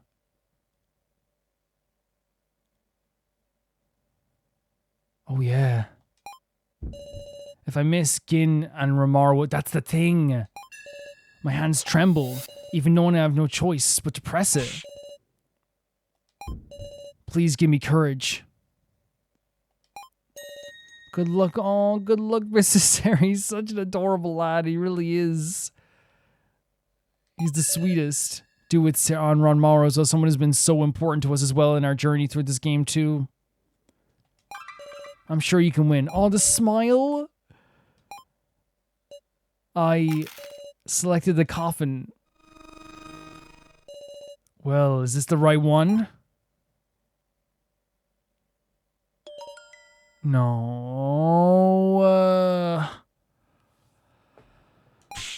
Seriously? Please, somebody. Save Gin and Sarah. No. Are you serious? It can't be this. He's just dead like that?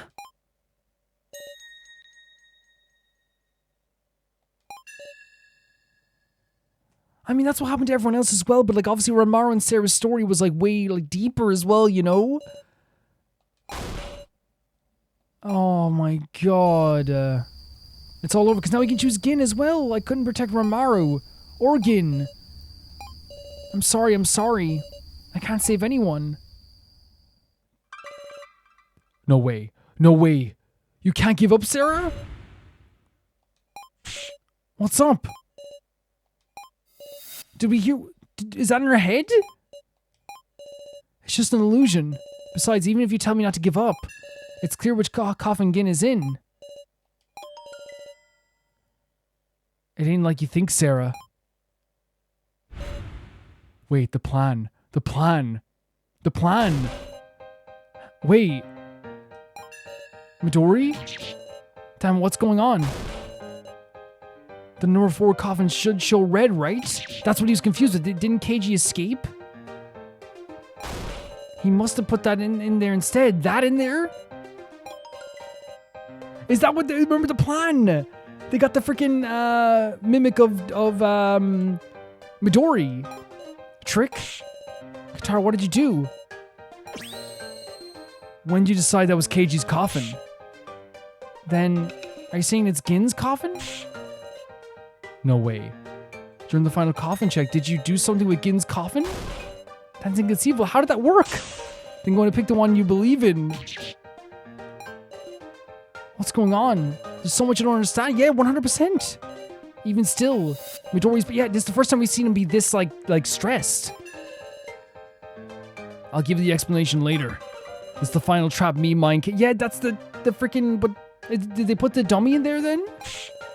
But how does that work with the? I don't know. Let's just go for the ride. Let's go on for the ride. If you let him think calmly, Midori might notice what's up too. Refute his ideas and break his brain. Oh my god. This is like a boss battle. I have to pick the statements of Midori's that seem most refutable. Okay.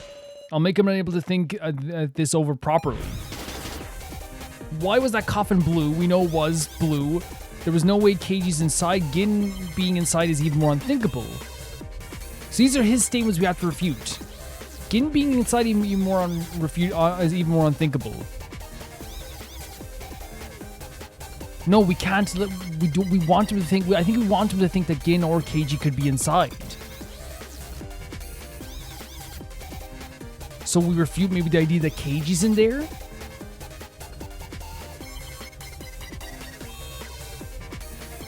Because we don't want to be like, yeah, you're right, he's not inside there. We want to make him think Keiji's in there, I guess. No way, Keiji's inside. Why are you able to say that? We saw the cremation system being activated. Shouldn't it be the most natural for you to think that Keiji is inside? Foolish, it must have been a deception. Keiji escaped from the coffin. The control system worked and opened the coffin, so we know this is true, and the victim videos playing was proof of that. Those dying moments of the 6 dummies. So wait, when the victim stuff plays, that means the system is opened?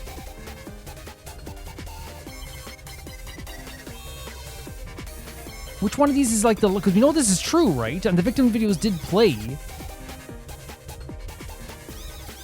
It's not 6 dummies, right? Because it was, Hinako. The black-haired Hinako. So this is the only lie. The Diamond 6 dummies, that's wrong, Midori. Hinako's video showed the death of the real Hinako. Something separate from the dummy Hinako. Be quiet, what do those details matter now? What's important is the coffin control system functioned properly. Because the victim videos were set to play as a reward for activating a reward? What about that as a reward? At any rate, the real action is Keiji's actions afterwards. Keiji must have learned how the banquet works somehow. I bet he heard it from Maple. He did hear from Maple. He heard how I remember the rule that they heard from Maple. Shin, that traitor? Oh, the AI. So these two are definitively true. But Shin was,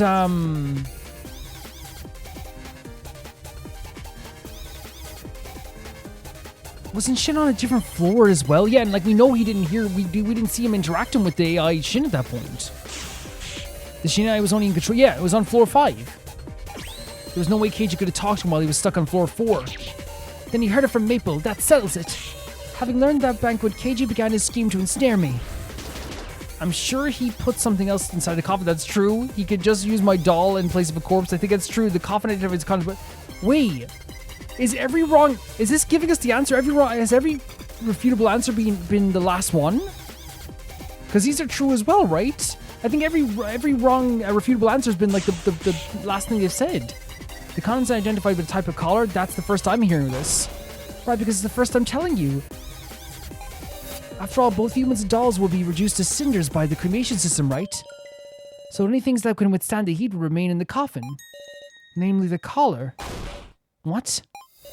And Keiji must have thought like so. Keiji figured he'd make a use of a certain collar, my collar, which was in the control room. Now even realizing that... Not even realizing that's just what I wanted him to do.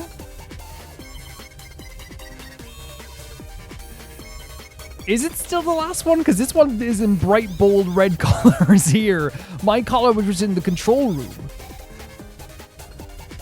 Didn't he take that back? I think he took that back, right? I thought it was going to be always the last one, but I guess like maybe the fact that this is in bright red colors, maybe it's not the case. He used your collar, Midori? That's impossible. Your collar would show the same. Oh, that's why. Okay. I'm so silly. It would show that if it's an indicator, what she's saying is that it would show as red. Okay. I thought it was because he took it back. But what actually came up was blue. How do you intend to explain that contradiction? Why, we actually have Midori backed into a corner here. You're being so annoying right now. I don't know. So I'm thinking about it. To back Midori up into a corner like this is huge. Midori usually has an answer for everything. He's usually always in control. Even in the most like opportune moments, he's always had something to answer back to. To have him like sweating is huge. It's a huge moment. And you're getting in the way. Midori, there's only one answer that makes sense. What? It's simple. Your reasoning has all been way off the mark. Discussion end right then and there. I did it. I refuted them all. From the beginning, Midori has been thinking that coffin didn't contain Keiji, but rather his collar from the control room. So he thought all this time it was just a collar. So he was convinced it would be red. It's such a great feeling to be able to counter Midori on something. It feels so good. You're saying it's all wrong? Then who's in there? Is it Keiji? It definitely can't be Gin. Gin, that above all will be impossible. Yes, I'm certain. You were able to swap, right? He was able to swap. You have no allies to support you when you're faced with a That's so crazy, Sarah. Oh my god. When it comes to having actual issues, we have people that support us. He has nobody. Because you killed them all yourself, Midori. Maple, Hinako, right? They're all gone. Decide your fate, Midori. All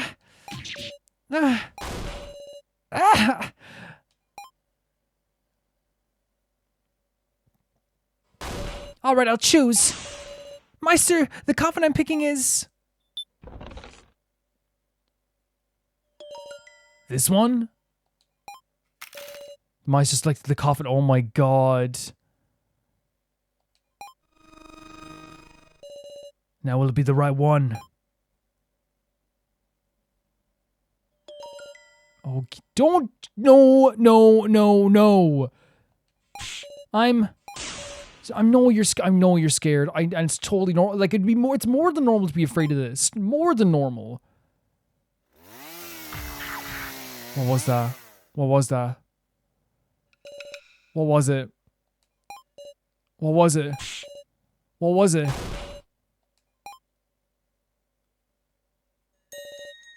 What's so oh my god, Gin countering with a what's so funny? Huh? I hate you. Oh my god, Gin, tell him. Gin. Gin! Oh, whoa, Gin! That's the way he says, like, whoa, Gin! Phew! Gin, oh my god, and everyone's crying as well, because again, of course, this is our baby! This is our baby! This is our baby boy! Of course everyone's crying! Thank goodness, truly Hayasaka of all the dummies. Oh my god! I'm gonna cry. Out of all the dummies that survived, by the way, I wanted them all to survive as well, I wanted that clear, but like, in terms of Gin's story, having like his, like, you know, his like, new bestie survive as well. What about Mr. Policeman? That's the problem. The blue coffin isn't mine. That's Mr. Policeman's coffin, right?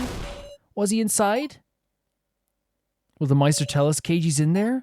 That's a horrible way for Keiji to go, though, if that's the case. And by the way, again, it sounds like I'm playing favorites here, because again, I feel the same way with Ranmaru. Ranmaru was such a huge part of our story, too. For him to just get ripped apart, that's also terrible.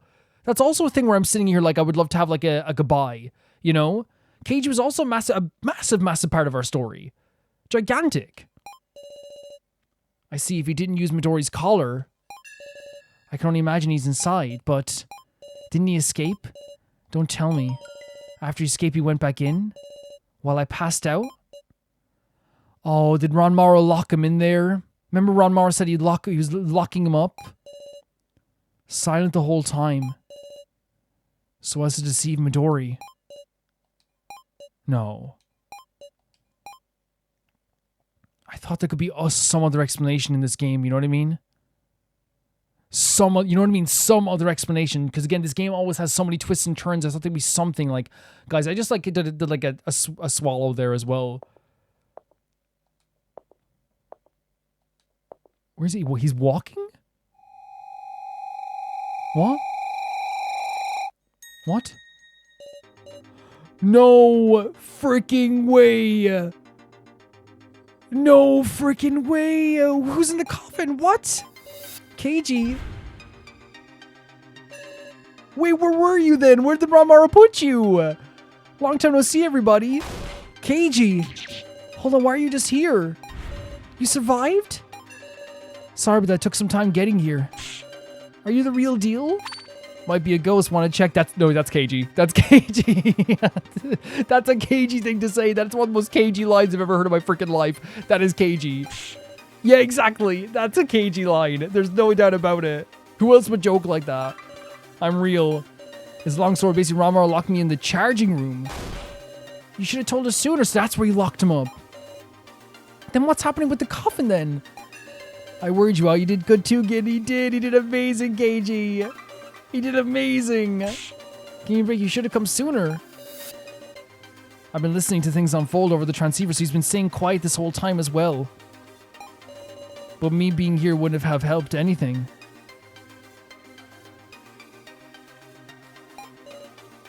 Oh my god. Now we can talk later. Do what you need to do, Sarah. Defeat Midori. Oh my freaking god. A rule violation? How is it a rule violation? I found it just now. You used it. Mishima's... What? What?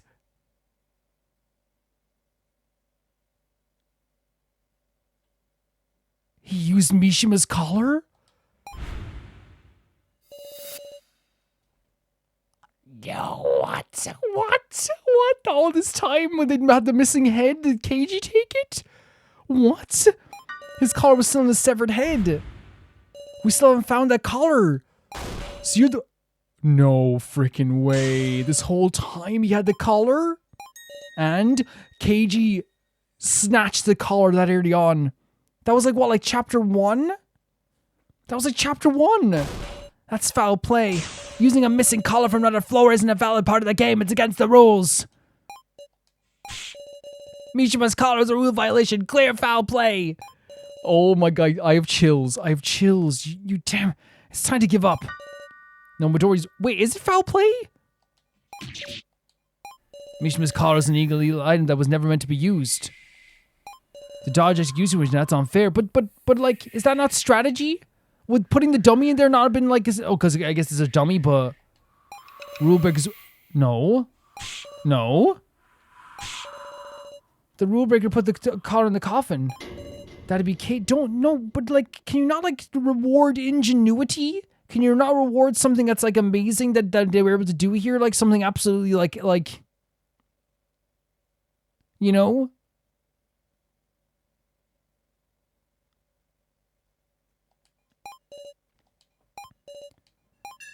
What nonsense is that? This can't be surely, even after he survived and reunited, he'll be executed for breaking the rules. Like, it's such a great plan he pulled off here.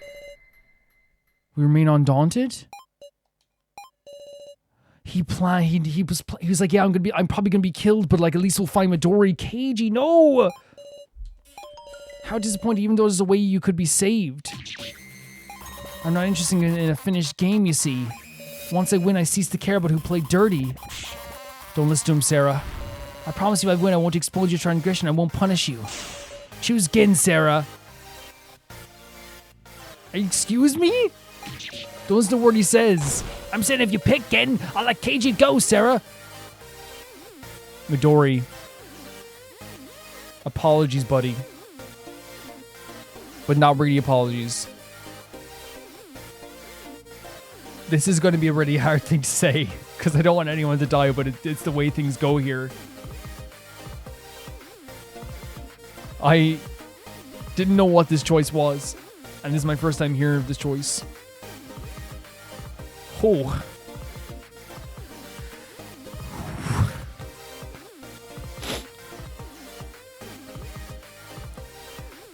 But when it comes to Gin, this choice was made 40 hours ago.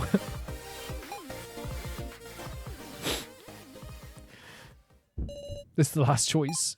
Really, truly the last.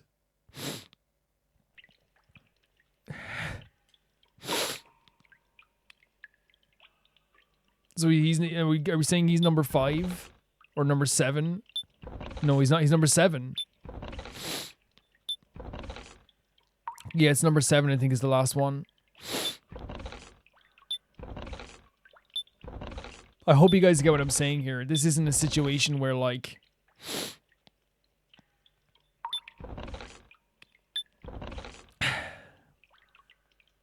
the same way with Kana, this choice was made for me. I didn't know what this choice was, but technically this choice was made already. There was no way I was gonna let Gin die. And you guys knew that as well.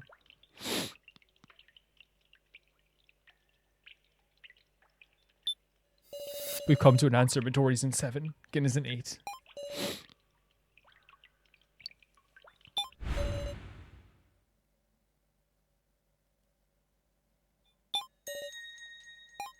Once I push it, it'll all end. I'll save Gin and defeat Midori, and Keiji will. It's alright, Sarah.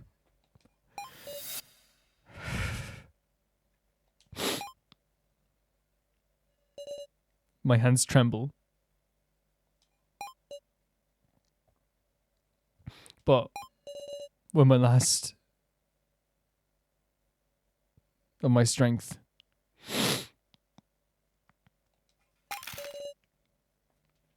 I selected the coffin.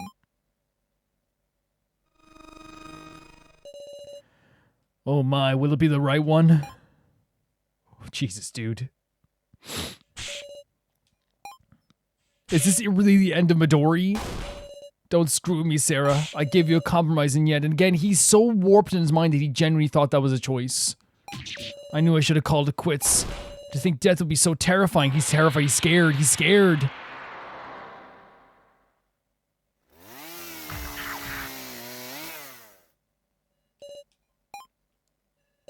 It's over. Have we won? I don't call this a victory. We lost Keiji, we lost Anzu, we lost Ranmaru, we lost, like, even if she betrayed us, we lost Tanaka as well. We lost Mai, we lost, Kuramada. There is no victory here whatsoever. There's not an ounce of victory here. The only victory we can say is that we saved Gin's life. And that's a beautiful victory, but that's all we have. Is that clapping when you hit Midori? With this, the challenging team wins, however. It seems you'll need to pay the price. No! Protect Keiji. We won't let you do that. Rule violations will be punished. Run away! Oh, and he's from inside the coffin. If you resist, we'll take you all out. Got it? I still won't move aside. I won't let you kill any more of my allies. Oh? Ain't no need, Sarah. What are you talking about? I'll tell you everything? Wait, what? Wait, what?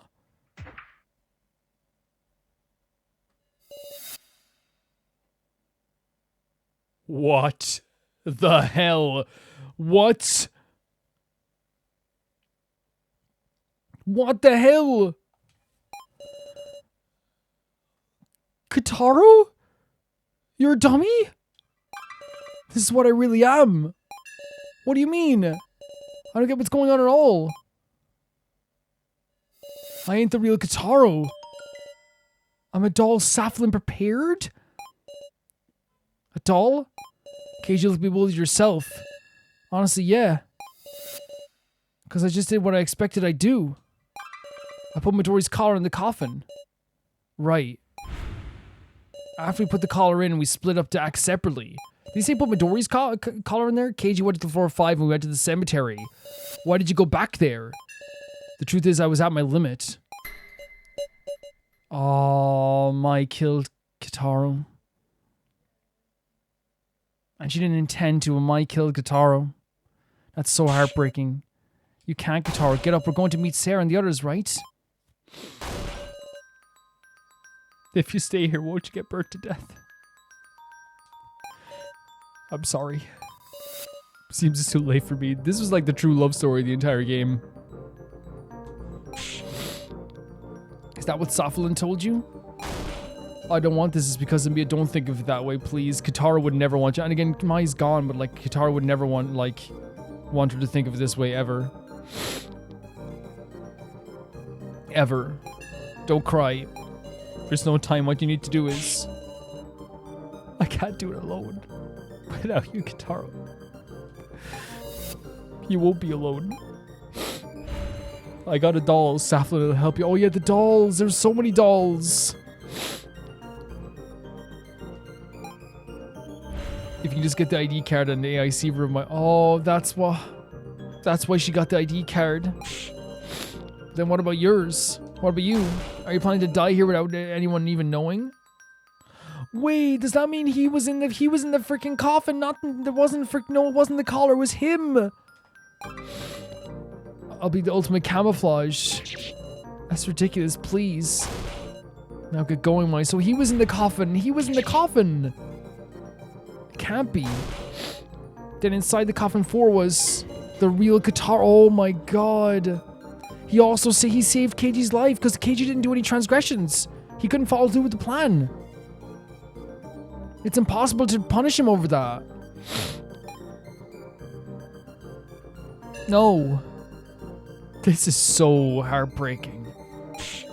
With that desperate idea, Gin Hayasaka, you got out. Masugura, so you already... I'm sorry. I'm guessing he was burned in the coffin then. Wait. So that was him being burnt? Oh my god. Holy hell.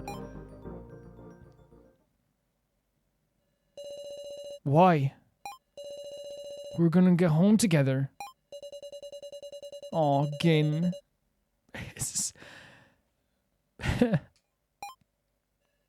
Don't cry now. Oh, what the fuck?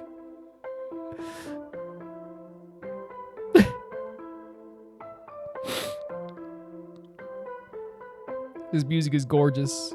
You're a big boy, right? Sarah Connor Reiko. We gotta protect him, right? Oh, he's a sweetheart. Stick with your allies. Oh, poor kid. This music is beautiful.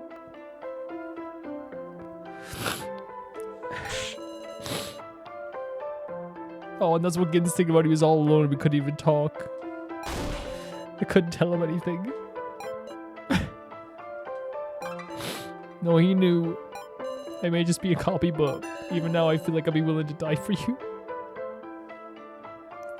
Fuck this game.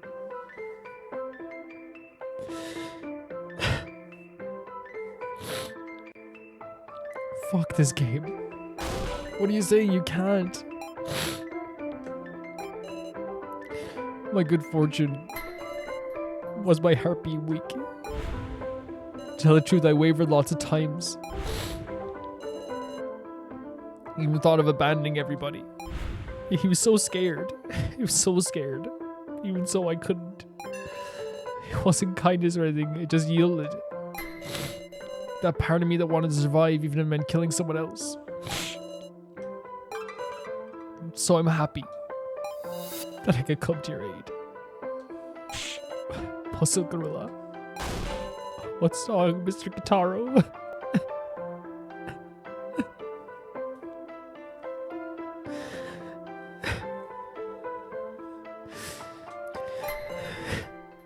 Thanks, kid.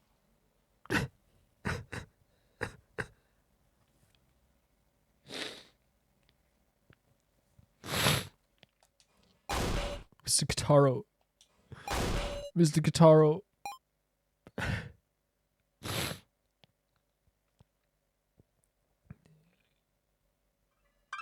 This game just like...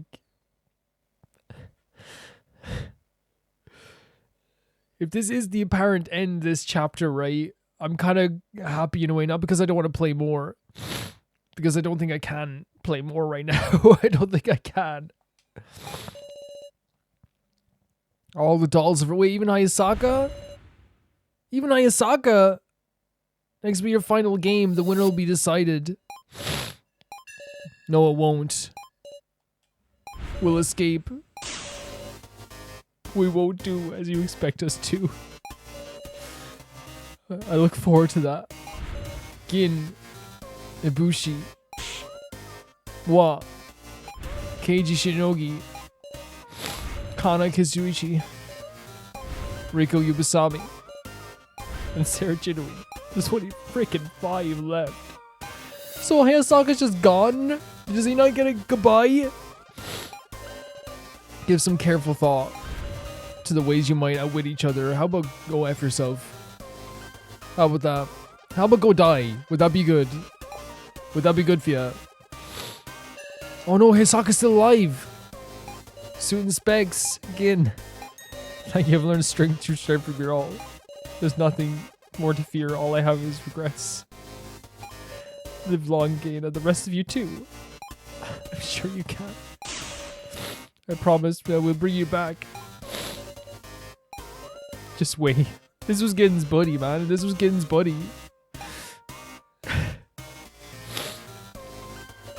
Whoa. To be continued in the final chapter, part 2.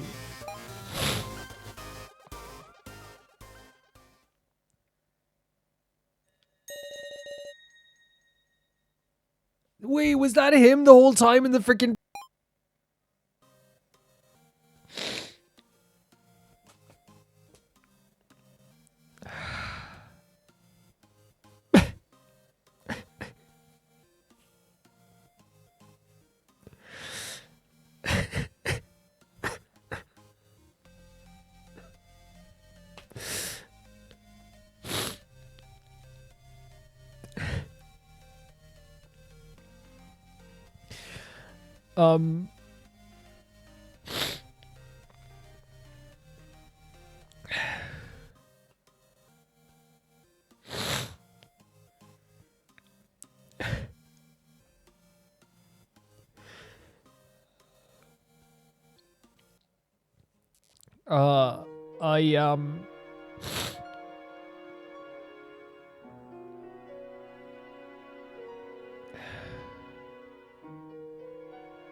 My heart hurts. It hurts a lot.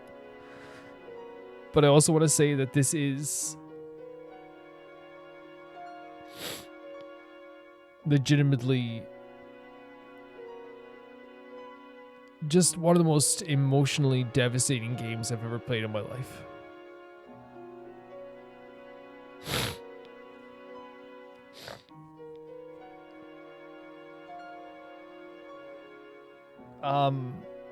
These final moments, once again, driving home the message that they've been driving home this whole time.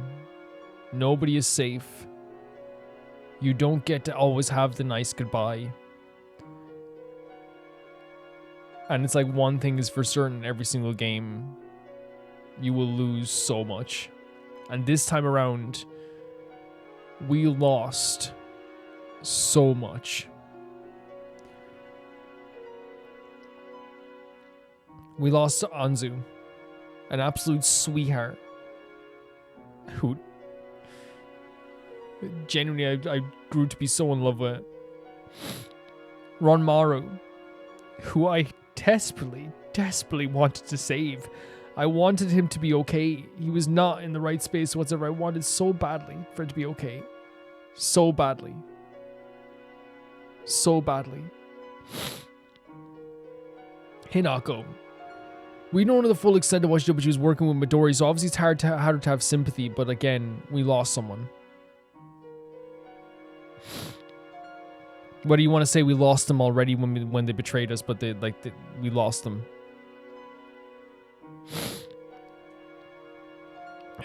Hayasaka, who's powered down now.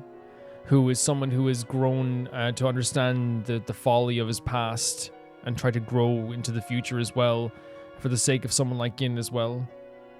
Mai, who put so much blame on herself for what happened with Keiji, but was the catalyst for us falling in love with all the dummies as well. You know, he was the reason. She's one of the reasons why we eventually fell in love with all these characters as well. And she's such a sweetheart as well.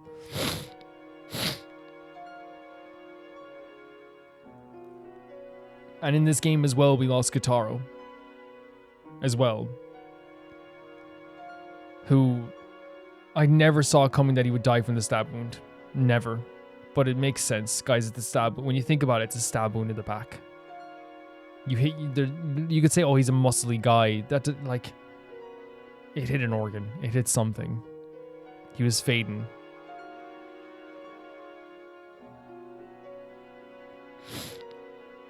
It's not just that. Like, losing Shin, losing Kai, and losing Joe, and losing now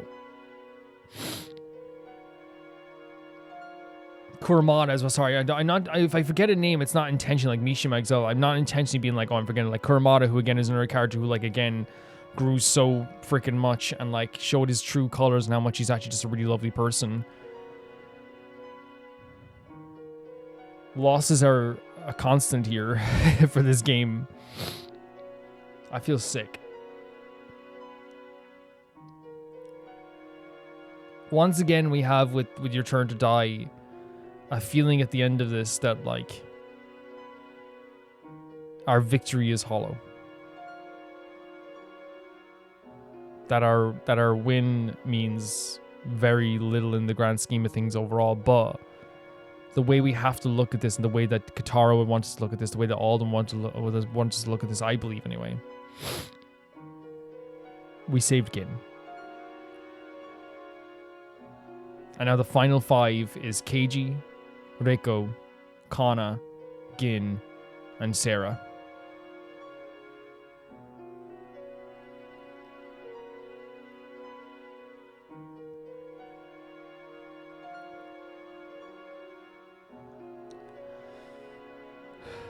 In terms of this banquet, which was the final episode we did here as well,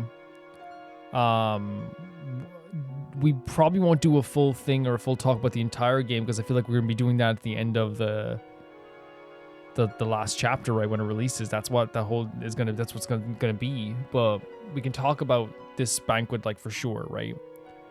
And give my opinion on the game, of course, up to this point. I think that's a good idea. But in terms of the banquet, this was one of the most nerve-wracking things in the world.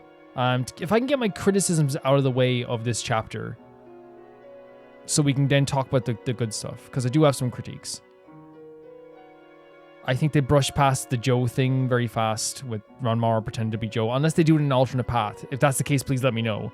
I think they brushed past a lot of the deaths in a way that, again, made sense for the game, but, like, also, like, they were such integral parts of our story, unless there is a way to save them too.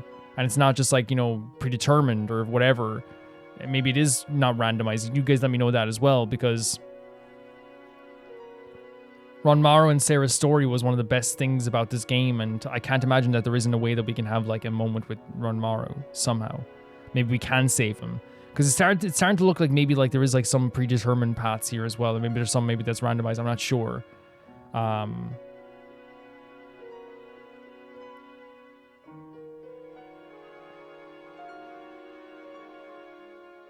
But yeah, those I think that in, like, it makes sense now, though, in a way. We got the Mai, again, I thought they brushed past the Mai moment, but again, I think they were maybe trying to show that, like, how fast things are moving or whatever, but I still think that we should have gotten a Mai moment of, like, Mai saying goodbye more than just her again. Again, I know the game, people are gonna say, well, Calvin, this isn't the game for always for lovey-dovey, you know, huggy-wuggy stuff, but I'm talking about the same type of, like, goodbye that a Shin got, that, like, you know, that a Joe got, you know?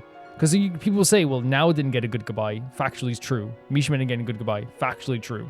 That you are 100% accurate and factually true. But yeah, that's my only, like, little things, right?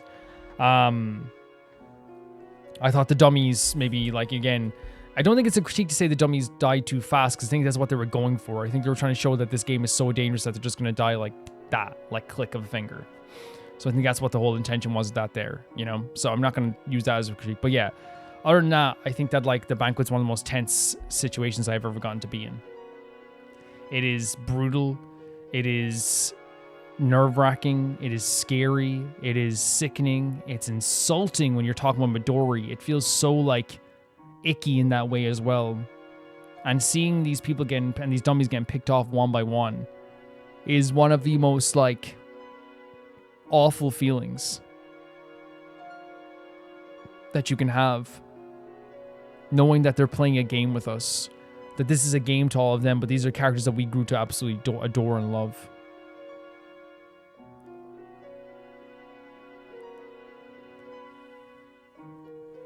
I'm just devastated. I'm just absolutely devastated after all of that. Mechanically, like, I couldn't even enjoy like any mechanic fun to this, of course, because of course it was like a game where we're like figuring stuff out, but a lot of it was just like, hey, let's press a hint and someone dies. And again, I'm not saying that wasn't the intention, and I'm not saying that's not an aspect of my critique. I think that's what they were going for. It wasn't about like, yes, we were discussing stuff and we were figuring, and oh my god, the revelation moments of that's how that happened. Oh, she was working with her. Oh, they're actually here. Amazing moments. But the large majority of this was like, pick a coffin, someone dies. There were amazing moments, of course, in between there. Of course there were, like big revelations and big story beats and all this stuff too, and big character moments. But like a lot of this was like, pick a coffin, someone dies, and that's the tension of it. And that's not an insult or a critique. That's literally me saying the game was going for an idea that like, in a split second notice, someone can die. And that's what made Sarah's choice have so much weight, and our, choice have so much weight as well in that idea too.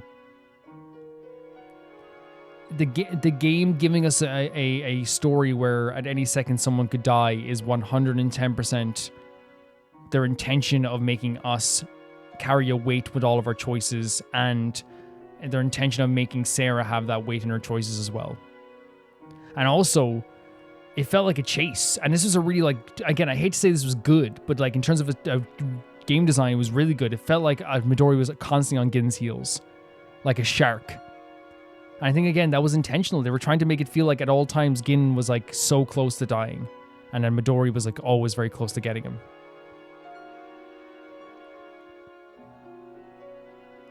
And I think that very much was the intention.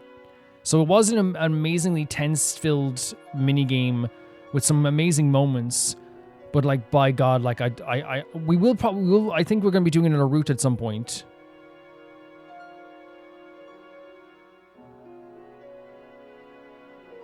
Like, I have the intention of going back and doing another route as well. It's not going to be right away. It's just not going to be. But like, you know what's really weird? I dread doing this again, not because I think it's bad, but because it was one of those times that like, and you can say, well, Calvin, you dread doing the other game where like Shin and Kana could have died and now died. You're 100% correct. I dread doing all those games again because that was freaking awful. Intentionally so, that was painful and awful and horrific. And to me, I think the game, and here's the thing, like sometimes I hate when someone goes like, oh, this was hard to get through, and someone goes, well, that's the intention, because sometimes that's just used to describe shitty games and bad movies. Like, oh, this movie was just like, beating me over the head with torture over and over again. Well, that was the intention. And it's like, okay, sure, buddy. But in this case, it's actually like true because it's well written. It's not like an excuse, right?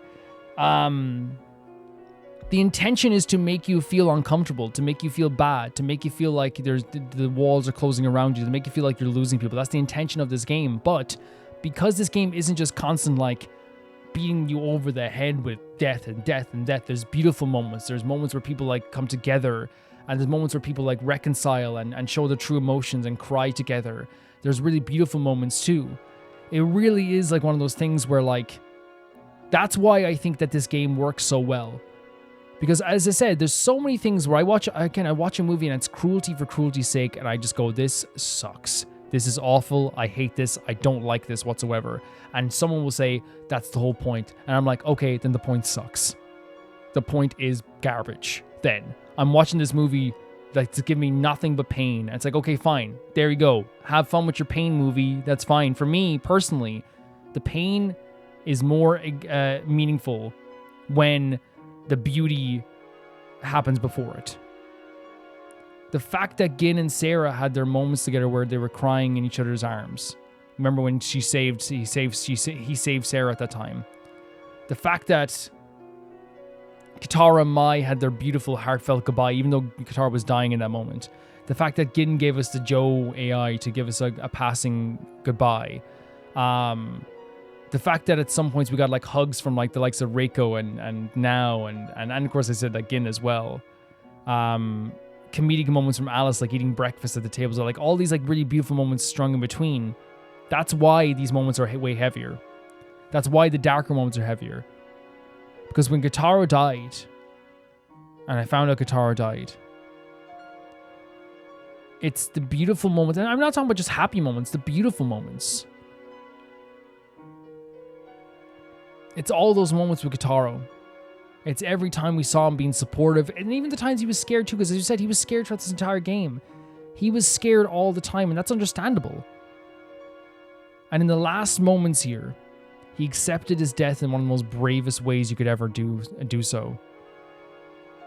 And I really feel like that's his story as a character who like was able to like be so. And I'm not saying that oh you're so brave, Katara, well done for dying, like because I don't want him to die, but I'm saying that like this was his story.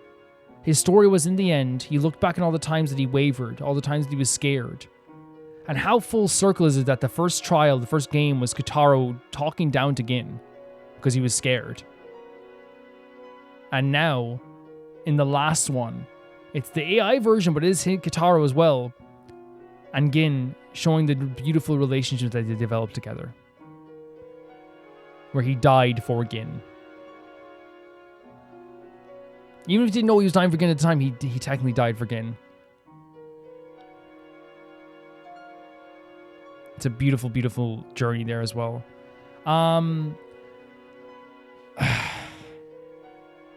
I wish we had some moments with Ranmaru. I wonder if there is stuff we can do, maybe that we can maybe find more moments with Ranmaru. Maybe we could save Ranmaru. I would love that. Because I want to make it clear here, the stuff with the AI Joe is weird as heck. The stuff with locking Katara away, weird as heck, right? But as I said, I wanted to help him. I wanted so badly for him to be okay, because he was not in his right space whatsoever. And you can say, well, Calvin, like, did you ship Sarah and Ranmaru together? Yeah, I did. I thought they were like going towards more of like a love story. But as much as I think it would have been beautiful to have like a moment with them together as well, I don't know how sustainable it would be right now with the way Ranmaru is, you know? It wouldn't be really fair to Sarah either, or Ranmaru, for it to make it like fully into like a full-on thing right now. That's why I wanted them both to be happy, but I wanted Ranmaru to be okay. You know what I mean? Okay with himself, okay with his paranoia, okay with his reason for living, all these things in between. I really did want him to be okay. In terms of my feelings on this game, should we talk about Midori's death? It really well done. I think that the death of Midori was done fantastically so. He is legitimately, in this game, the best villain that they've created. This is just factual. This is the best, not factual, I shouldn't say factual. I mean, factual in my heart.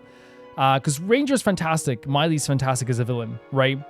There is no better villain created in this game, of course, than Midori, than Hiyori. Out of all the actions that he took, how he's part of everyone's history, and it's not only that, but it's how he died. He spent this whole game laughing and playing in our face, constantly. And how did he die in the end? In one of the most poetic and beautifully written ways possible. Hiyori died scared. He struck fear into all of our hearts and enjoyed it. He laughed in our pain, our tears. He made everybody suffer. He wanted everybody to suffer. And at the end of all of this, his death was him no longer having an answer back for anything. Because this whole time he's had an answer for everything. He no longer answer back for anything. And he was outsmarted by Keiji, by Katara, by Sarah. He was outsmarted in the end. And here's the thing, I want to make it clear, right? Because I know there's going to be, just like there's any bad character, there's going to be, Hiyori stands. right? And I want to make it clear to you guys, you have a well-written villain for you guys here too. And again, it's not like I'm here sitting here being like, oh no, don't worry guys, because again, I don't like him. I hate him. I hate him with a passion. That's what I'm saying.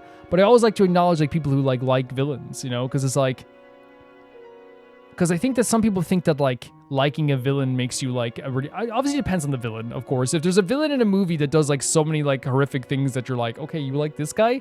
Yeah, he's sweet. It's like, you see what he did to her? Like, what do you like, it's like, it's that kid. But like, I think in this case, it's one of those things where it's like, I'm not gonna sit here and be like, if you like Hiyori, be like, that's a judge of your character. It's like, yeah, it's like I treat these characters as if they're real, but also in real conversation, the real world, I'm not gonna sit here and be like, you don't like Ranmaru? That makes you a bad person. That's not how it goes. But I'm saying here, he's a great villain. He is one of the best villains I've seen, and he's a sadistic villain that never feels right, like purely nails on a chalkboard to be around. Because sometimes that can happen. Sometimes a sadistic villain can make me go, oh, and roll my eyes, But he wasn't that. And I think that's a testament to the good writing of this game. He showed up sparingly, and when he showed up, it was like right in our face. It was insulting, it was brutal, it was all those things in between. But I think they wrote him so well to the point that whenever he showed up, it was scary, it wasn't annoying. Because you can have a character exactly like this, and then they made him show up like just 25% more than he did right now, always in the game, he becomes annoying. But they sparingly made him show up so he was never annoying, he was just scary. And I think that's like, I hated him in that way. He was annoying in that way, but I'm saying in terms of like the execution of the writing, I never once was like, oh, here comes. Now, we probably were like, sometimes like, oh my God, here he is, like, again, because we hated him. But there was never a thing writing-wise where I was like, this is a bad thing writing-wise or pacing-wise. It was never like a thing where like, oh, turn off the game, annoying. Yes, we were annoyed by him sometimes, but it was never like annoying like, oh, gotta turn the game off, this sucks. He was used so sparingly that his mystique never left him, even after we found out so much about him. And that to me is a great villain. Really, like in a lot of ways, that's a great villain. One of my favorite villains ever in Yu-Gi-Oh! I'm not gonna say his name. When he was like, his mystique made him more terrifying, and then once he started being exposed fully to all of us as well, it became a situation where like they had no choice but to eventually like make him like a good guy in some ways. And but by the way, it worked how they made him a good guy. I want to make it clear, because I feel like overexposing your villain can be a bad thing, and in this they didn't overexpose him. They did a really fantastic job of having him show up sparingly. So he actually was still very scary and still effective. He's a really fantastic villain. So defeating him in the end of all this, after all the laughing, after all the one-upsmanship, after always beating us, after always winning, seeing him scared in the end, while it's not like I'm sitting here going like, oh yes, fear, it's not like that. It's more like a case of like, it's a poetic end, right? And I always say this, and I talk about, and this is why I like Your Turn to Die. The deaths are poetic, even if they're horrific. Not all the deaths, I want to make that clear.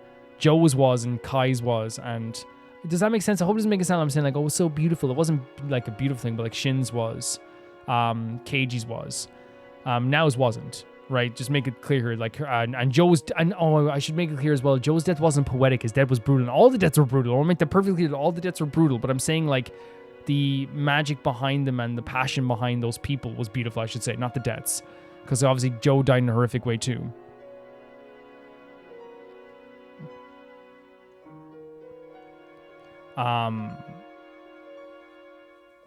But like really just like, I feel like this culmination in this moment of all those things that happened here, and again, it's not even over yet, was a perfect end for Hiyori. I adored the kind of like, I don't know how you say it, but like the build up of like emotions from chapter to chapter. I really love how we started off like, and we see, if you play chapter 1 again, all those characters are different. Kataro's still scared. Kana can't even string 2 words together, right?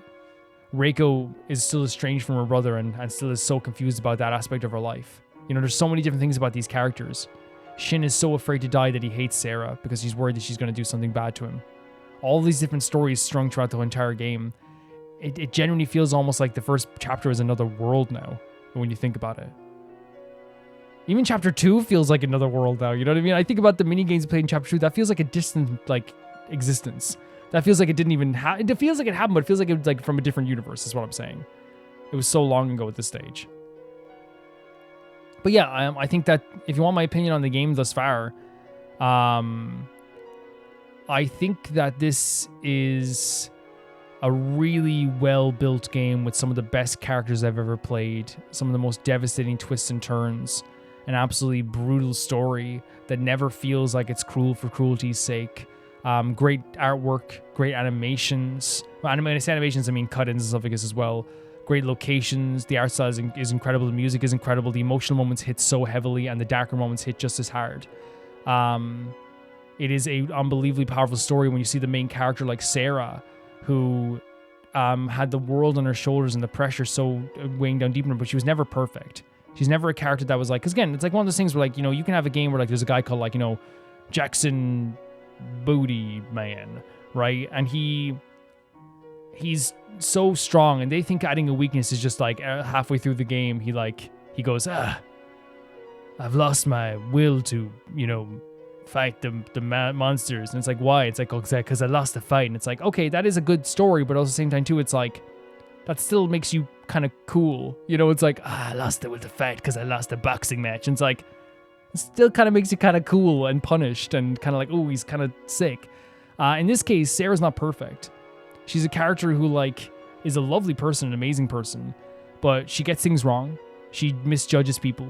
She gets sad. She has panic attacks. She runs away from situations sometimes that get scary. She's someone who has a hard time always like controlling, how she feels, which is normal in these situations. But like she's also really resourceful and intelligent and bright and so supportive and so forward thinking. And I think they've just made a character here who like is so easy to follow and such an incredible character to follow. She really is. So like, to me, like as I said about all this game, like the journey we've been on, the character stories where you see from Kana starts off as like a character who can barely string two words together. Now she's like almost like a leader. Gin, who starts off like with a lack of trust for some people, and then eventually like, is like the backbone of our entire group, Keiji, who's like this shaky detective who you're very suspicious of, becomes this person who like is willing to put all of his life on the line for everybody here as well. As you saw with his story as well, with how it happened to him, he really did want redemption in that sense too. Kotaro is someone who was so scared at the start of this, ends up dying in one of the most bravest moments we've ever seen in this entire game.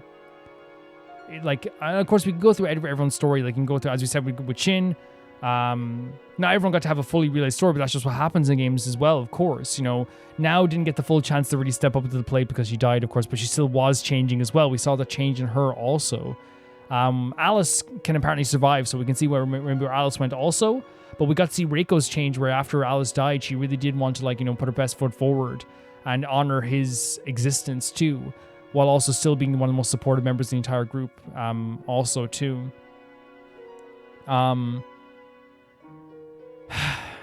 It's just a really unbelievable cast of characters. And you can say, well, what about the dummies? I talked about the dummies already and how incredible their stories are. Ranmaru is an amazing character. Kurumada's journey to change as well.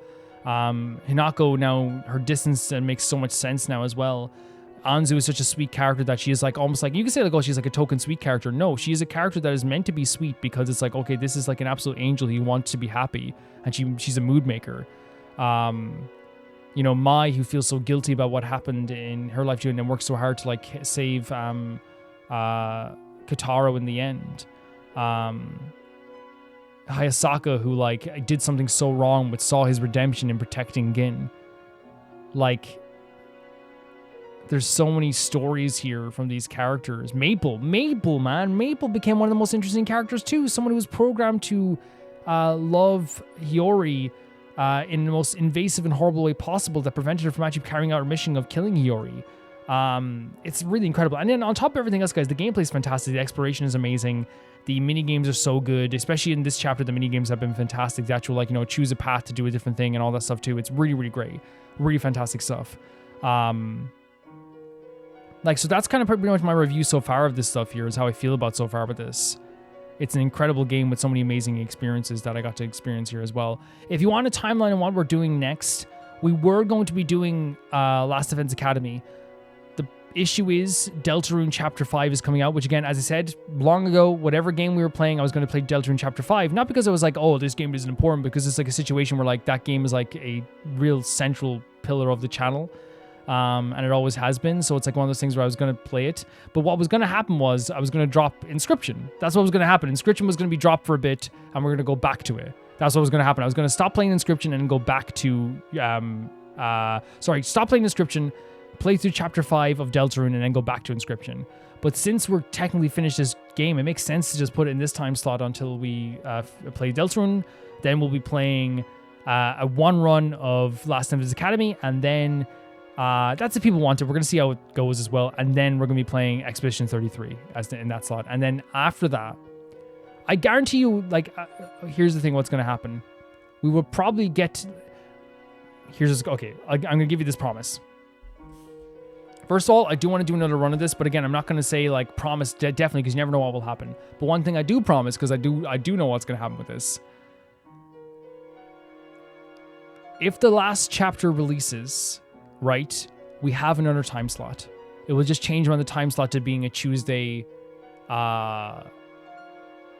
Friday, Sunday thing, instead of the usual Monday, Thursday, Saturday, if that makes sense. So don't worry, it's not like a thing where it's like, oh my god, you're going to be playing Expedition 33, you're never going to get to play the new chapter. No, when the new chapter drops Your Turn to Die, we will play it in the other time slot. That's the way we'll go about it. If it does drop this year, who knows.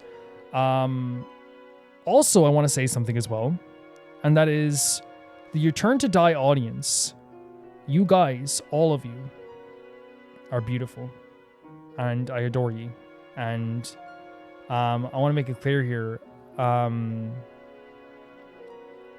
of the things that I find is so true on this channel is that in a lot of gameplay-centered games, I think a lot of people there are people who pass by and they will look down on my gameplay and all this stuff as well. In story-based games, I really feel like that's the point in time when I have the most connection with my audience. Does that make sense? And will you guys feel that too, where we get to connect over story? And you might be like, well, what was Stardew Valley? I feel like that's different because it's that is also a very whimsical, beautiful game where there's not supposed to be any pressure, so no one's being rude about that. But I really feel like it's one of those things where while I still want to play heavy central gameplay games, for example, I want Inscription. The audience is amazing, right? So it's not always gonna be the rule or one rule. But I'm saying I think that the channel is always at its strongest more often than not when it's a story-based game, because I think I found like-minded people who love stories and video games and characters just as much as I do, and that's why I love it so much. The reason I'm saying it's not a definite rule that gameplay games don't have that as well, because again, I'm playing Inscription and the audience is freaking beautiful. They're amazing. I love them as well.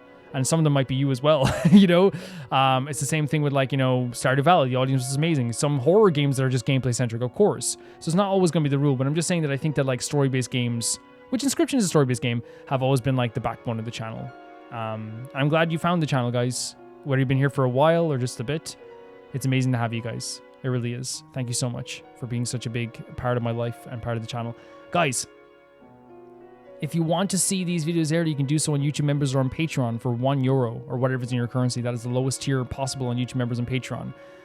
If you want to see your name go by in the text credits, that is the €10 tier, and that is the chunky baby gangsta tier. And that goes by every single video.